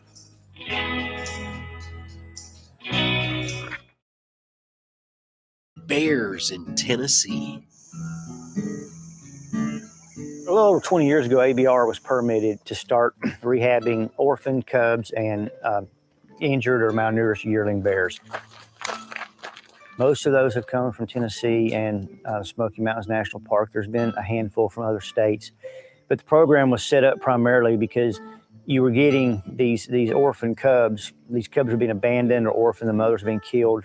And you've got these cubs and there's really not much you can do with them. It's a great service for us because to be quite frank, there's not much you can do with an orphan cub. So the group stepped up, started raising money, secured a facility, and then came to the agency and asked for a permit to rehab these cubs. This bear, it came from Greene County. It was found around the Paint Creek area, lethargic. So the officer picked it up and transported it down here, and they've done their job, and he's ready to go. Tags in him, and then where we should take it to do any supplemental stocking or whatever you want to call it as far as expansion. The entire state used to be covered in bears, back when the state was first settled, and now they were relegated to the easternmost counties. And as they've recovered, they're starting to recolonate and reclaim their former land, slowly moving west. So we're wanting to try to document where that's occurring. Right now, we're wrapping up our first year of our population estimate, our density estimate that we're doing, which is a cooperative effort between Tennessee, Georgia, North Carolina, and South Carolina. This year we did our easternmost counties, along with South Carolina and Georgia doing theirs, and then next year North Carolina will do their part of that. So we'll have an estimate of the entire southern Appalachian mountain area for black. And then the agency is hoping to do 2 more phases out over the next 2 summers and go further west over towards the region 2 and 3 boundaries. Well, we've always estimated, including the park, between 5,000 and 6,000 bears, but that's really an estimate based on your harvest and having a general idea that you're probably harvesting around 5 to 10% of your population. Historically, big game population has been very difficult to get a handle on, but the new technology out there is allowing that to happen. And for the bear, the technology is using the DNA analysis. It's a passive survey. We're setting barbed wire hair traps up in the woods, and the bears go to the barbed wire, it collects the hair, and then we're pulling the hair off and do DNA analysis to identify the individual, and it's just a basic marker.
I'd like to call on Chief Benedict for Proclamation 2304 and 2305. Can we shut those doors? I think we just present both of them Well- when you're ready. I think it's one at a time. Yes, sir. Well, thank you, Mr. Chairman. I wonder if someone could grab the doors there. Dan Gibbs, could you grab the doors? Thank you. So, Commissioners, we have Proclamation 23-04 for your consideration this morning, this afternoon, actually. We'd like to establish Crooked Creek Refuge in Carroll County. You can see on the map here the location of Carroll County, the refuge, rather. It's about 570 acres that the agency owns. It's unproclaimed up until this point. We're recommending this as a waterfowl refuge. So the closure for the waterfowl refuge would be November 15th to the last day of February. Outside of those dates, we're recommending statewide big game, small game, and trapping season. So there's an opportunity to squirrel hunt, rabbit hunt, and trap in there, again, outside of those refuge closure dates. So we recommend passage of Proclamation 23-04, establishing Crooked Creek Refuge. If it's okay, Council, I'll just move that individually to the floor. Sure. Anybody on Wildlife Committee have comments or questions? Move approval of Proclamation 2304. Thank you, Chairman. Thank you, Commissioner Cox and Granberry. Anyone from the public like to speak on 23-04, Crooked Creek Refuge? Okay, hearing none, let's call a vote. All those in favor? All those opposed? None. I hear none. So we'll move 2304. It passes on the agency recommendation. We'll move that to the full body tomorrow. 2305, we're ready. Yes, sir. Thank you. The agency brings a recommendation, Proclamation 23-05, to establish Otey Mills Refuge, which would be a management unit of the North Cumberland Wildlife Management Area. You can see Otey Mills in the white box here, kind of in the middle of the screen. It's immediately adjacent to the east of North Cumberland and south of the Cumberland Gap National Park, I believe. It's about 800 acres in Claiborne County. We would like to establish hunts there as well. 400 quotas, 3 deer hunts, archery, deer and bear, and then a gun hunt. Some turkey seasons. The turkey season would be the same as statewide. Small game would be the end of the January and February, essentially. And then we'll recommending keeping quail season and spring squirrel season closed. So we recommend passage of 2305, establishing the Otey Mills Refuge as part of the North Cumberland Wildlife Management Area. Thank you, Joe. Comments from the Wildlife Committee members? Move approval of Proclamation 2305. No, I'll second that. Okay, we have approval.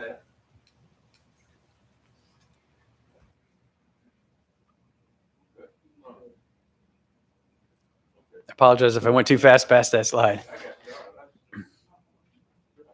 So it joins the Cumberland Wildlife Management Area. Yes, kitty corner. All right, thank you. Any others? We have a motion on the floor for 2305 as presented by the agency, and a second. Anyone from the public would like to speak before we vote? All right, hearing none. All those in favor? Opposed? Hearing none, we'll move that to the full body tomorrow. All right, 2306, Joe. Thank you. We have Proclamation 2306 WMAs. We've got some at Bridgestone, Wolf River. We have some new hunts that we shared last month. Hiwassee Refuge hunt for us, and then some changes in additional hunts, opportunities at Buffalo Ridge Refuge. We will also add regulations that we discussed a few minutes ago for Crooked Creek and Otey Mills. Once you've established them, which you just did, we put the regulations in the WMA proclamation. Last month, we previewed that we were going to repeal the proclamation of the Alvin C. York Wildlife Management Area. This is Department of Education property. General Counsel has recommended we hold that for now. We haven't yet received a letter officially from them requesting this. So we want to give them time and make sure we do this in the appropriate order. So we will not be sharing anything further on Alvin York at this time. So at Bridgestone Firestone, this is a cleanup that we forgot to do last year. We wanted to adjust the woodcock season to align with rabbit season to reduce the disturbance to quail on the area. The woodcock season would be open Wednesday, Saturday, and Sunday. Same at Wolf River. We wanted to reduce disturbance on quail, and this would be aligning the dog training season with rabbit season. You see the proposed dates at the bottom, which is a shorter time period than currently.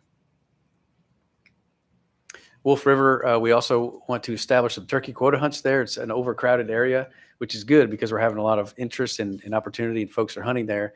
This would be 2 hunts per week, 25 hunters per hunter, 1 bird per hunt, and it would count toward your statewide bag limit. The Milan Arsenal hunts. This is a great opportunity. The National Guard reached out to us several months ago and offered this to us. There were hunts there in the past. It's a great area. We appreciate their partnership. It's a large area, 15,000 acres. We are recommending establishing 12 deer hunts and 4 turkey hunts. You see the number of quotas, hunters in that on the slide there. These numbers were derived in conjunction with their resource management staff and then their military personnel. And there was a reference to the number of forested acres and number of acres per turkey hunter. So these are, jointly created with the military as far as the satisfaction of those numbers there. These are the numbers. I didn't share these last month. We didn't have them quite figured out, but these are the dates. You can see it kind of at the bottom of these tables. One's a turkey hunting dates and the other deer hunts. Just a note, the deer hunts are archery only. There's some units that are near some of their infrastructure. So there'll be archery only hunts. And the other ones are archery shotgun muzzleloader. So no rifles will be allowed on that property. Also to mention, there's a scouting day or some scouting days provided for each of those hunts.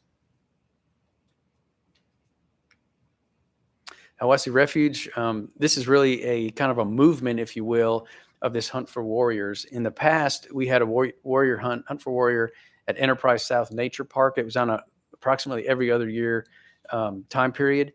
That property was sold, so we don't have access to that. So our staff looked at the local area, and is requesting that we have a new hunt in October for warriors to kind of replace that Enterprise South Park hunt.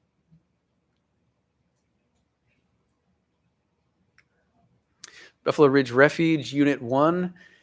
This is the main part of the area that we've had for a number of years. Historically, I think we had 1 turkey hunt there. They're requesting to add 7 more to have 8 total. So there's a youth hunt there. And then essentially the other hunts are the Saturday and Sunday during the statewide season. So we don't have the dates there, but it's really every weekend there. And these hunts would be open to youth, ladies becoming an outdoor woman, and hunts for warriors. They also wanted to add guns during what had been traditionally called the Ladies BOW muzzleloader hunt in November. So they wanted to add rifles to that season as well. So Buffalo Ridge Refuge Unit 2, we were there last month. It was a great time. The area in Unit 1, it's a very rough piece of property. It's hard to get around, very young and thick vegetation. And the soil there is really rocky, not a lot of productivity. So the recommendation is for 3 deer hunts, an archery, a muzzleloader, and a gun hunt with only 7 hunters. The reason for the 7 hunters is, again, going back to the quality of the area. There's a few places where they're trying to get some food plots to grow. There's a few places where there's some open hardwoods, but a lot of that is very steep terrain with very thick sweet gum and maple and other things. So we want to start out small and then hopefully grow that as we do some habitat work out there. And you also notice there's scout days on there as well. So with that, Mr. Chairman, that concludes the Proclamation 2206, Wildlife Management Area, Refuge, and Public Hunting Seasons and Bag Limits. Thank you, Chief Benedict. We have a motion from the Wildlife Committee for 2306 as recommended by the agency. Move approval 2306. Thank you, Commissioner Cox. Any seconds? I'll second it. All right, motion's on the floor and seconded. We have any questions, Commissioner Cox? I discussed last year, raccoon season and making it year round, and ended up I didn't make the motion. We didn't do it because I just didn't. We know now from preliminary results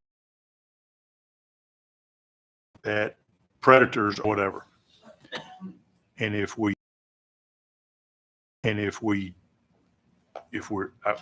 effort is going to be to reduce predation, you have to kill raccoons before they have litters. If you wait till after they have their litter, you're not gaining on them. She'll have 3 and if you kill her later in the summer. So year round allows some reduction in the population. Whether the hunters will take advantage of it, they'll have the opportunity. So my motion is to, and I'm going to bring this up, and I've already talked to Mr. Benedict about the small game proclamation, but my motion is to make the raccoon season a year-round season on wildlife management areas. I'll second that. Mr. Chairman, if I might, that's a different proclamation than we're considering now. It's the Fur Bear Proclamation. We're happy to bring that to you tomorrow. We can create a couple slides for your consideration. If I understand right, your recommendation is to, well, I guess I'll let the chair handle it from there, but we're happy to bring this back tomorrow and open up. I think it's Proclamation 2207. I'm looking for Wally. Is that right? 2209? We can bring that, yes. I think Commissioner Cox, if okay with you, we'll have them bring up 2209 tomorrow. We'll discuss it. You'll have a second. If you don't, I'll do it myself and get it on the floor for discussion. I'll withdraw my motion. That's okay. I'm confident you'll remember. I will. To the one. All right. Let's see. I'm being a goofball and I got mixed up where I am. We're on, we've got a motion and a second on 2306. Any other comments from committee members, anybody from the public?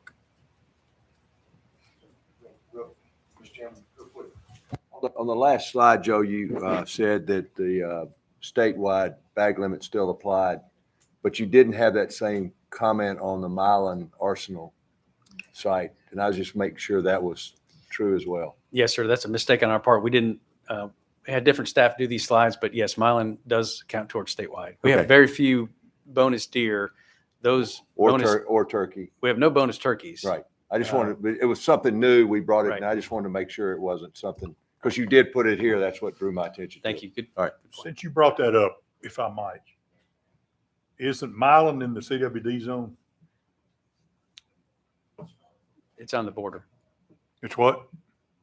It's on the border of Unit CWD, the western edge of Milan. So the buck limit is 2 in the Milan.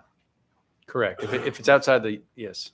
Do you not think it might be prudent, since it's on next door, that you allow a few more deer to be killed and not included in the bag limit? Commissioner, we don't have a recommendation for any changes to Unit CWD or the statewide deer I didn't season. ask that. I get that. I didn't ask that.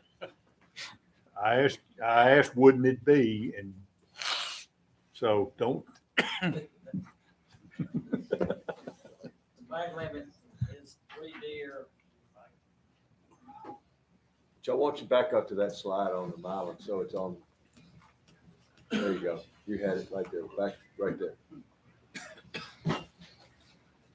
Yeah, the bag limit is 3 deer, only 1 antlered. So there is an opportunity for a participant to kill at least 3 does, which would reduce, it's pretty liberal to reduce that overall deer population there. It was just a thought. I mean, we're trying to kill more deer and it's right next door. So, okay. Mr. Chairman, hey, can somebody on the not committee ask a question? Not allowed. I'm just kidding. Oh, okay. All right. Commissioner Blue, go ahead. Hey, Joe, just real quick on the Milan Arsenal deal. Is this, what are we basing that on? How many acres, or do you know how many acres we're hunting down there? And what's, I know I was just down there for a short bit. I know Commissioner Childress was down there for a short bit. And they're having the, and, you know, make sure and use absolute conservative hunts on this and make people, because how many acres is that? What's there? I know it appears to be really thick right now because most hunters that were on this Wounded Warrior hunt was very successful. And they were allowed 2 birds, and I think everybody killed 2 birds except for one hunter, Wally. So is that a very conservative number? We're picking 100 folks. Is Yes, that sir. conservative, or is that a little bit, Yes, sir. I'll go back to one of your earlier questions. I believe for turkey, the turkey quota number was set based on 350 acres of forested area, or was it forested 500 acres per hunter of forested land, and then deer hunting was maybe that was a 350. So there was a ratio of acres per hunter that was considered in the calculation, and these numbers were either provided by or kind of bantered back and forth between their staff and our staff. So the National Guard staff? Yes, they're comfortable with these numbers, and our staff are. Again, we want to kind of start slow. If there's an opportunity for increased deer bag limits or number of hunters, we didn't want to go too far too fast. It's always easier to increase opportunity. So you think this number of 100 is very conservative, not too high for the acreage, and not just the acreage, but the turkey population as well? I don't think it's very conservative, but I think it's agreeable by both parties, the agency and them. I don't want to add additional qualifiers in there. Thank you. All right. Any other committee comments? Ready to move 2306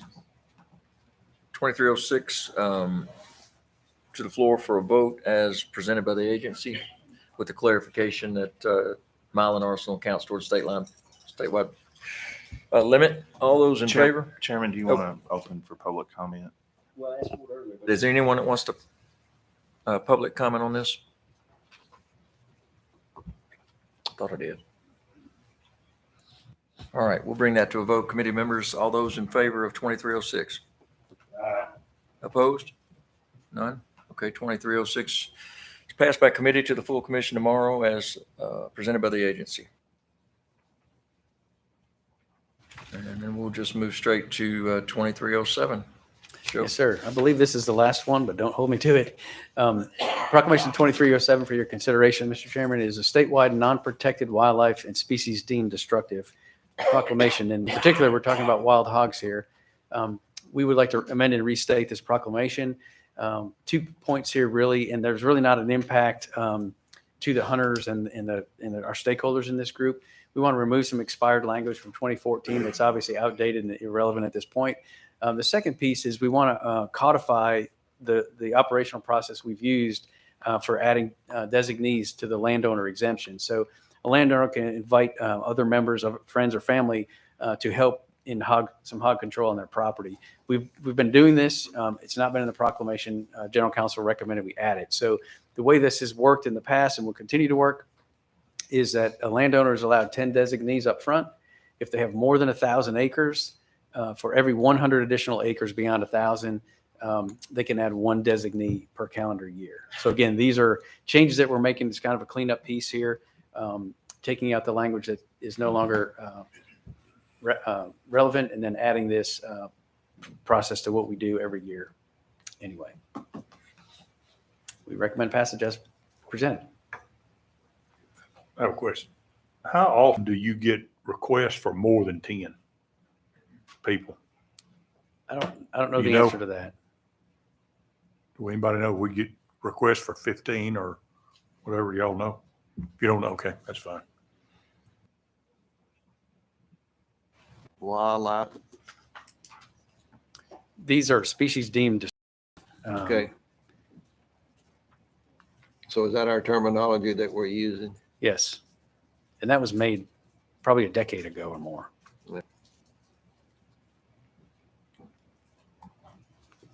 Thank you.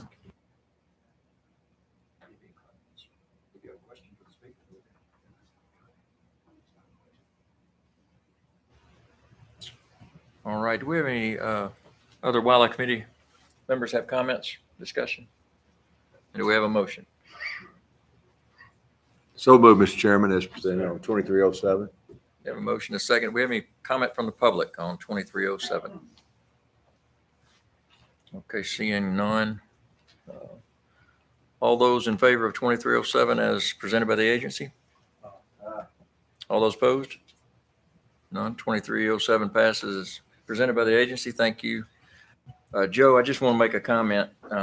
We appreciate you and your staff. A lot of hard work goes into these presentations and a lot of consideration goes into all the things you bring us. And it's not like you thought it up on the way this morning. And we just want to recognize that. So I appreciate it. Your presentations are always professional and complete. So thank you. Thank you. It's all got great staff. Shout out to them. Thank you. And I just said two. I just had two things I wanted to say quickly. One is I was going to ask Joe, if you have anything for us, maybe tomorrow, if you could show us something about what the agency's thinking about with regard to turkey management and potentially turkey units. You know, it's been my opinion that one size doesn't fit all and that we could easily hunt our populations in some counties to a non-huntable, sustainable population. And so we could really give back a ton of opportunity if we had units that gave us the flexibility to perhaps have different limits, start dates, whatever. But if you had something to show us tomorrow, that would be great. And I think the public would benefit. We do. We actually created a video trailer that our Assistant Chief Mark McBride shot last week. We do have a lot of comments from deer and turkey hunters about their property and how it doesn't fit the regulations in that area. So we've been thinking about this for a couple of years. Both our deer and our turkey strategic plans call for a kind of a comprehensive look at management units and then how we create, how we set seasons. You know, what data do we use, and is there subjectivity and objectivity? Like, what data do we use? So that's part of both of those species plans, and that's in the works now. So we've mentioned it. I think last year during season setting we mentioned it, maybe a little bit last month. There are some pretty big changes coming. We're looking forward to engaging with the public beginning late summer, early fall. But we do have a trailer we want to show, I think, at the end of the meeting tomorrow. So we'd love to do that.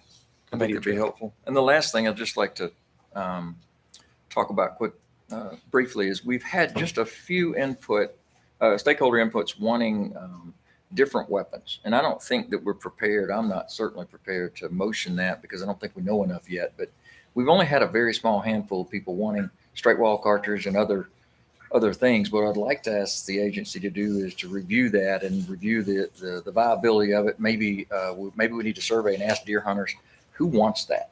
Who wants, in addition to muzzleloader, have a maybe muzzleloader / primitive weapon where I can use a muzzleloader or I can use a straight wall cartridge, and we could adopt language from other states. Most of our neighboring states have that, but I also like to look at the viability of adding muzzleloader back to unit CWD because a lot of people would like that. We're able to harvest enough deer there. We've extended the season for weeks, and so the new muzzleloaders are really effective. And we might generate some interest, people wanting to get back into muzzleloader hunting or straight wall cartridge. So not a motion, just asking if back into muzzleloader hunting or straight wall cartridge. So not a motion, just asking if that's possible for the agency to do some due diligence in that area and bring that back to us. Certainly, we did about those issues around our season and primitive weapons, et cetera, to uncover from the law enforcement legal side, and then as well as the deer hunter side. So we can certainly do that, ahead of next year's season setting. Perfect. Yeah. Not for tomorrow, but yeah, next year. Correct. Thanks. Okay. That concludes wildlife media presentations today, and I'll turn it back over to you, Mr. Chairman. Thank you, Committee Chairman Wright. At this time, I turn it over to Fisheries Committee Chairman Monty Blue. Thank you. We would like to recognize our Fisheries Chief, Mr. Mark Thurman, to discuss Proclamation 2301, the commercial take of fish and turtles. Chief, take it away.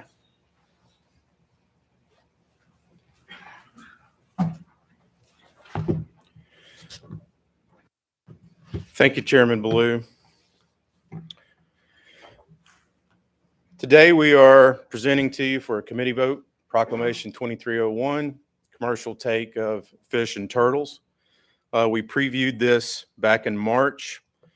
As with the preview, you'll be seeing the full sections that are being presented for changes. And the changes will be highlighted in red.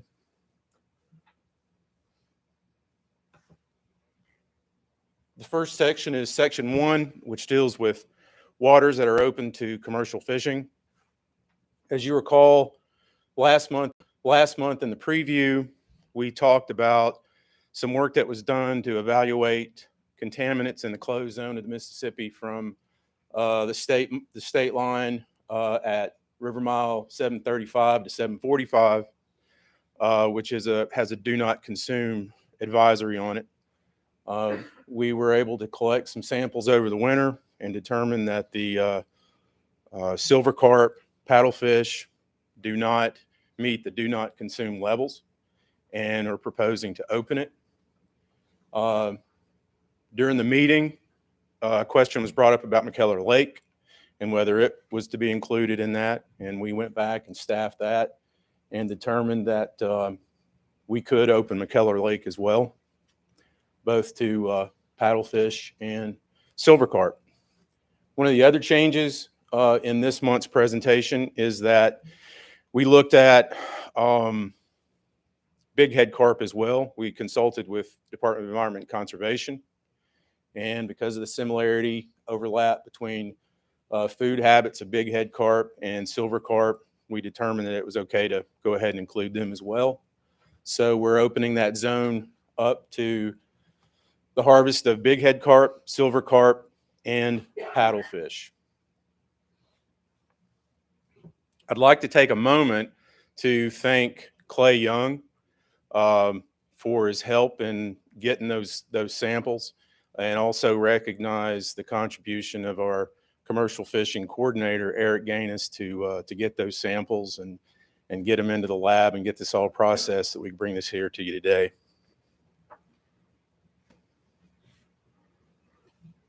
Let's see.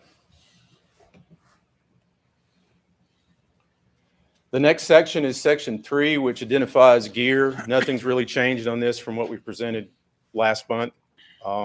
Still recommending to allow 5-inch mesh on Pickwick Reservoir.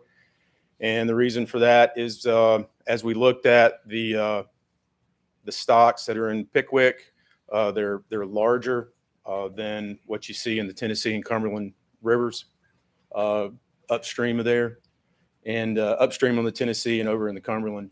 And so this will allow a more efficient harvest of those larger fish. Ensure that everything, and we recommend passage of Proclamation.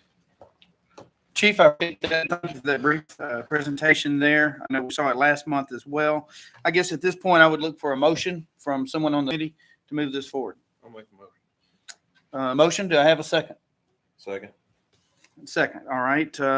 At this point, we'll take discussion from anyone on the Fisheries Committee that has anything in addition or any questions to this. Commissioner Cox. Thank you. You thanked Clay and Eric. I'd like to pile on that. I appreciate the fisheries, Eric, Mark, staff working, Clay help, and the people that work with us from TDEC. This is a 20 or 30 year ban on this fishing, and I appreciate them working hard to get it done. Y'all, I was really surprised when you told me that they agreed. So it worked out really well. The other question I had was the 5-inch mesh on Pickwick. Is that a minimum, a maximum 5, or can they use 6, 7, and 8? Maximum of 5. Why would you put a maximum upsize on it? It has If to you do want with, to use a 7-inch, you have less bycatch on. it has to do with bycatch, and it's targeting those sizes of fish. So it allows you to work with the sizes that are there without moving. You don't need to move past it to get them. How would it increase the bycatch? Well, catfish like that. We don't want to be netting them, so that's fine. I just didn't know. The bigger the mesh, the fewer fish you catch. But you target larger fish. I've got Eric here. Eric, that's fine. I'm gonna be playing this. All right. Thank you, Commissioner Cox. Does anyone have any other questions from fisheries or the full commission? Either one. Full commission or fisheries, either one. Commissioner Granberry, you gonna? No. Oh, all right. Is anyone from the audience? Clay, would you like to have any input on it or add to what that question? Clay Young with North American Caviar. The only reason on the 6 and 7, it would target paddlefish. You would start killing a lot of paddlefish. except during the paddlefish season. So the 5, it's like the perfect size down there for what we saw. Thank you, Clay.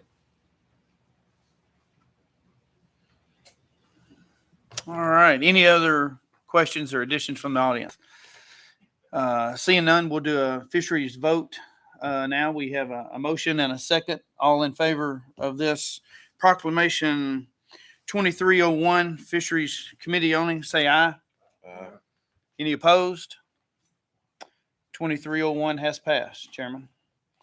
With that, thank you, Chief Thurman, and that ends the Fisheries Committee for the day. Oh, yeah. You don't want to do it. Thank you, Commissioner Blue. At this time, I'd like to recognize Commissioner Childress.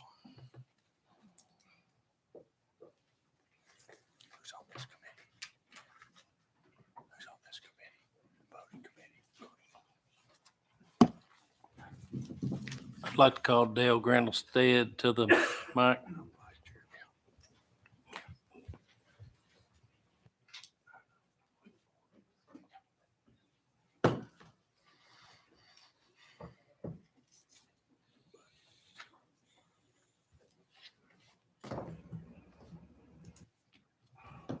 I'm on.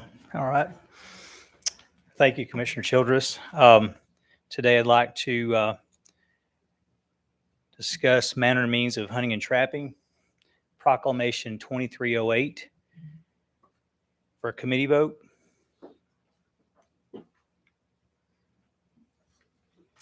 We had some public input since March. You previewed this in March at Buffalo Ridge earlier.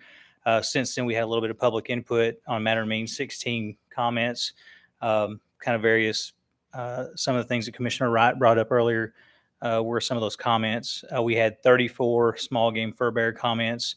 21 of those were for around the predator varmint hunting at night. The proposed changes, just some clarification of weapon rules during the youth hunts. The first proposed change would be prohibit adults using centerfire or muzzle loading rifles to hunt fur bears during the young sportsman deer and bear hunt dates. This was just to clarify. We had some hunters that were questioning whether they could go out and hunt on the youth hunt dates, and it's just a little clarification there to prohibit that. The other clarification or addition would be urine-based scents, urine-based deer scents. Update the verbiage to align with manufacturers, and there's no expected impact to the hunters with that. It would also align with industry standards for urine-based deer scents for CWD biosafety. Formerly the ATA, the Archery Trade Association logo was on the products, and now Responsible Hunting Scent Association's Deer Protection Program, DPP logo will be on the approved products, and that's things such as Code Red, Code Blue, Tinks, hunting products, etc. Colonel Grandstead, for any questions from the committee? Hold your hand up here. I can't even see who it is. Stan, Commissioner Butt. On the request from, pardon? On the request from a couple of hunters on the use of handguns during muzzleloader on private lands, was there any more discussion or decisions concerning that? I think we had committee discussions on some of that. I don't know about the handguns. Are you referring to the straight wall cartridge or just in general handguns? Actually, just general handgun from handicapped or disabled, and that was where the discussion originated from, I guess, physically handicapped people, 2 or 3 that requested that. Commissioner, we did discuss that some at length, and our recommendation was to not include that. It was going to be a complicated issue. I think Ms. Susie, we discussed it with her as far as Brant and the licensing system would be difficult to add that without it being overlapping with the other seasons and having a handgun or rifle type gun during the, let's say, muzzleloader season, different license type. So we couldn't figure out for individuals that requested that rather than across the board for that possibility? I guess that would be something we would need to discuss in a committee and kind of investigate it. But we did discuss it, and our recommendation was to leave it as is. Thank you. All right. Do we have a motion and a second?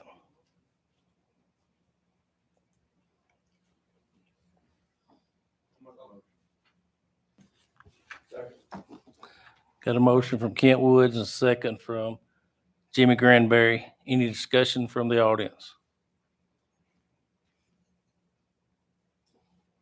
Hearing none, I'll call for a vote. Ayes?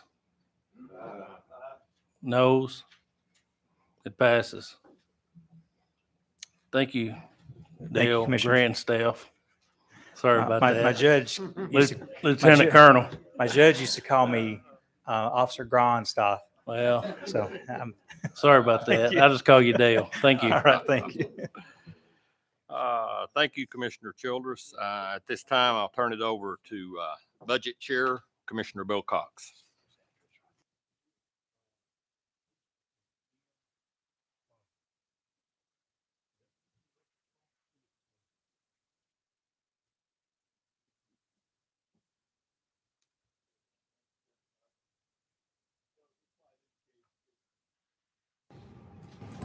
You got me now?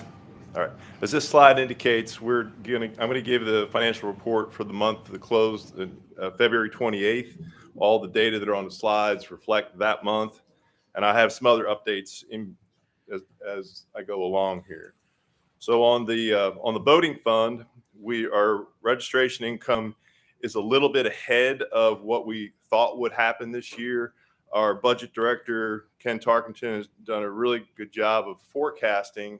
He knew we would be kind of behind all the increased activity associated with the COVID pandemic has since subsided, and we're back kind of to our old levels. So he knew that going into this projection, which is why we're only a little bit behind. Our actuals are a lot more behind. But our expense to budget is pretty much on average. We're typically about 35% right now. We're currently at 37%. Those are our boating figures for February. Our license income, we got a little bit of to make up in license sales. I'm hoping that with the weather finally turning and turkey season finally getting going, we're going to see our April numbers reflect, will allow us to catch up. Our expense to budget on the wildlife fund is currently at 45% as we go through the year, which is seemingly on track to me. The wetland fund, our total balance right now is right at 20 million, and we have the wetland bill will be signed any day, week now. So we expect to use some of these funds on the Catoosa Ridge tract. And I got an email while we're in the meeting that last month's funds came in. We were about 1.4 million for the month of March. So we're averaging about, about 1.5 million a month coming in for that wetland fund. Let's skip ahead here. On our investments and reserves, this is again February 28 data. At this point, these investments were behind. If you tally up all those negatives, we're down from our initial investment of almost $3 million, but covered only about 700,000 for all four aggregates. So what that means is that the bonds that we had did not perform well, and they are getting closer to recovering at least their initial value, which could be a good thing as we move forward with our moving those funds to a trust. So that's moving along. The SPIF rate was 4.5%. That's the interest rate that is applied to all the money that's not invested. It's just in between, or money that we're holding that is invested. It's just that simple. That rate is now at 4.6 at March. That's all I have. Any questions? Any questions from the committee? Yes, sir. Yep. Would it be possible to get an idea, maybe ask this of Susie or whoever, the reduction of out-of-state funds in relation to changing in the turkey season? Okay. Off the top of your head, is that significant, do you think? All right. Okay. Thank you. Gosh, I forgot what I was going to ask you, Frank. Surely I didn't do that. I shouldn't have been listening to you.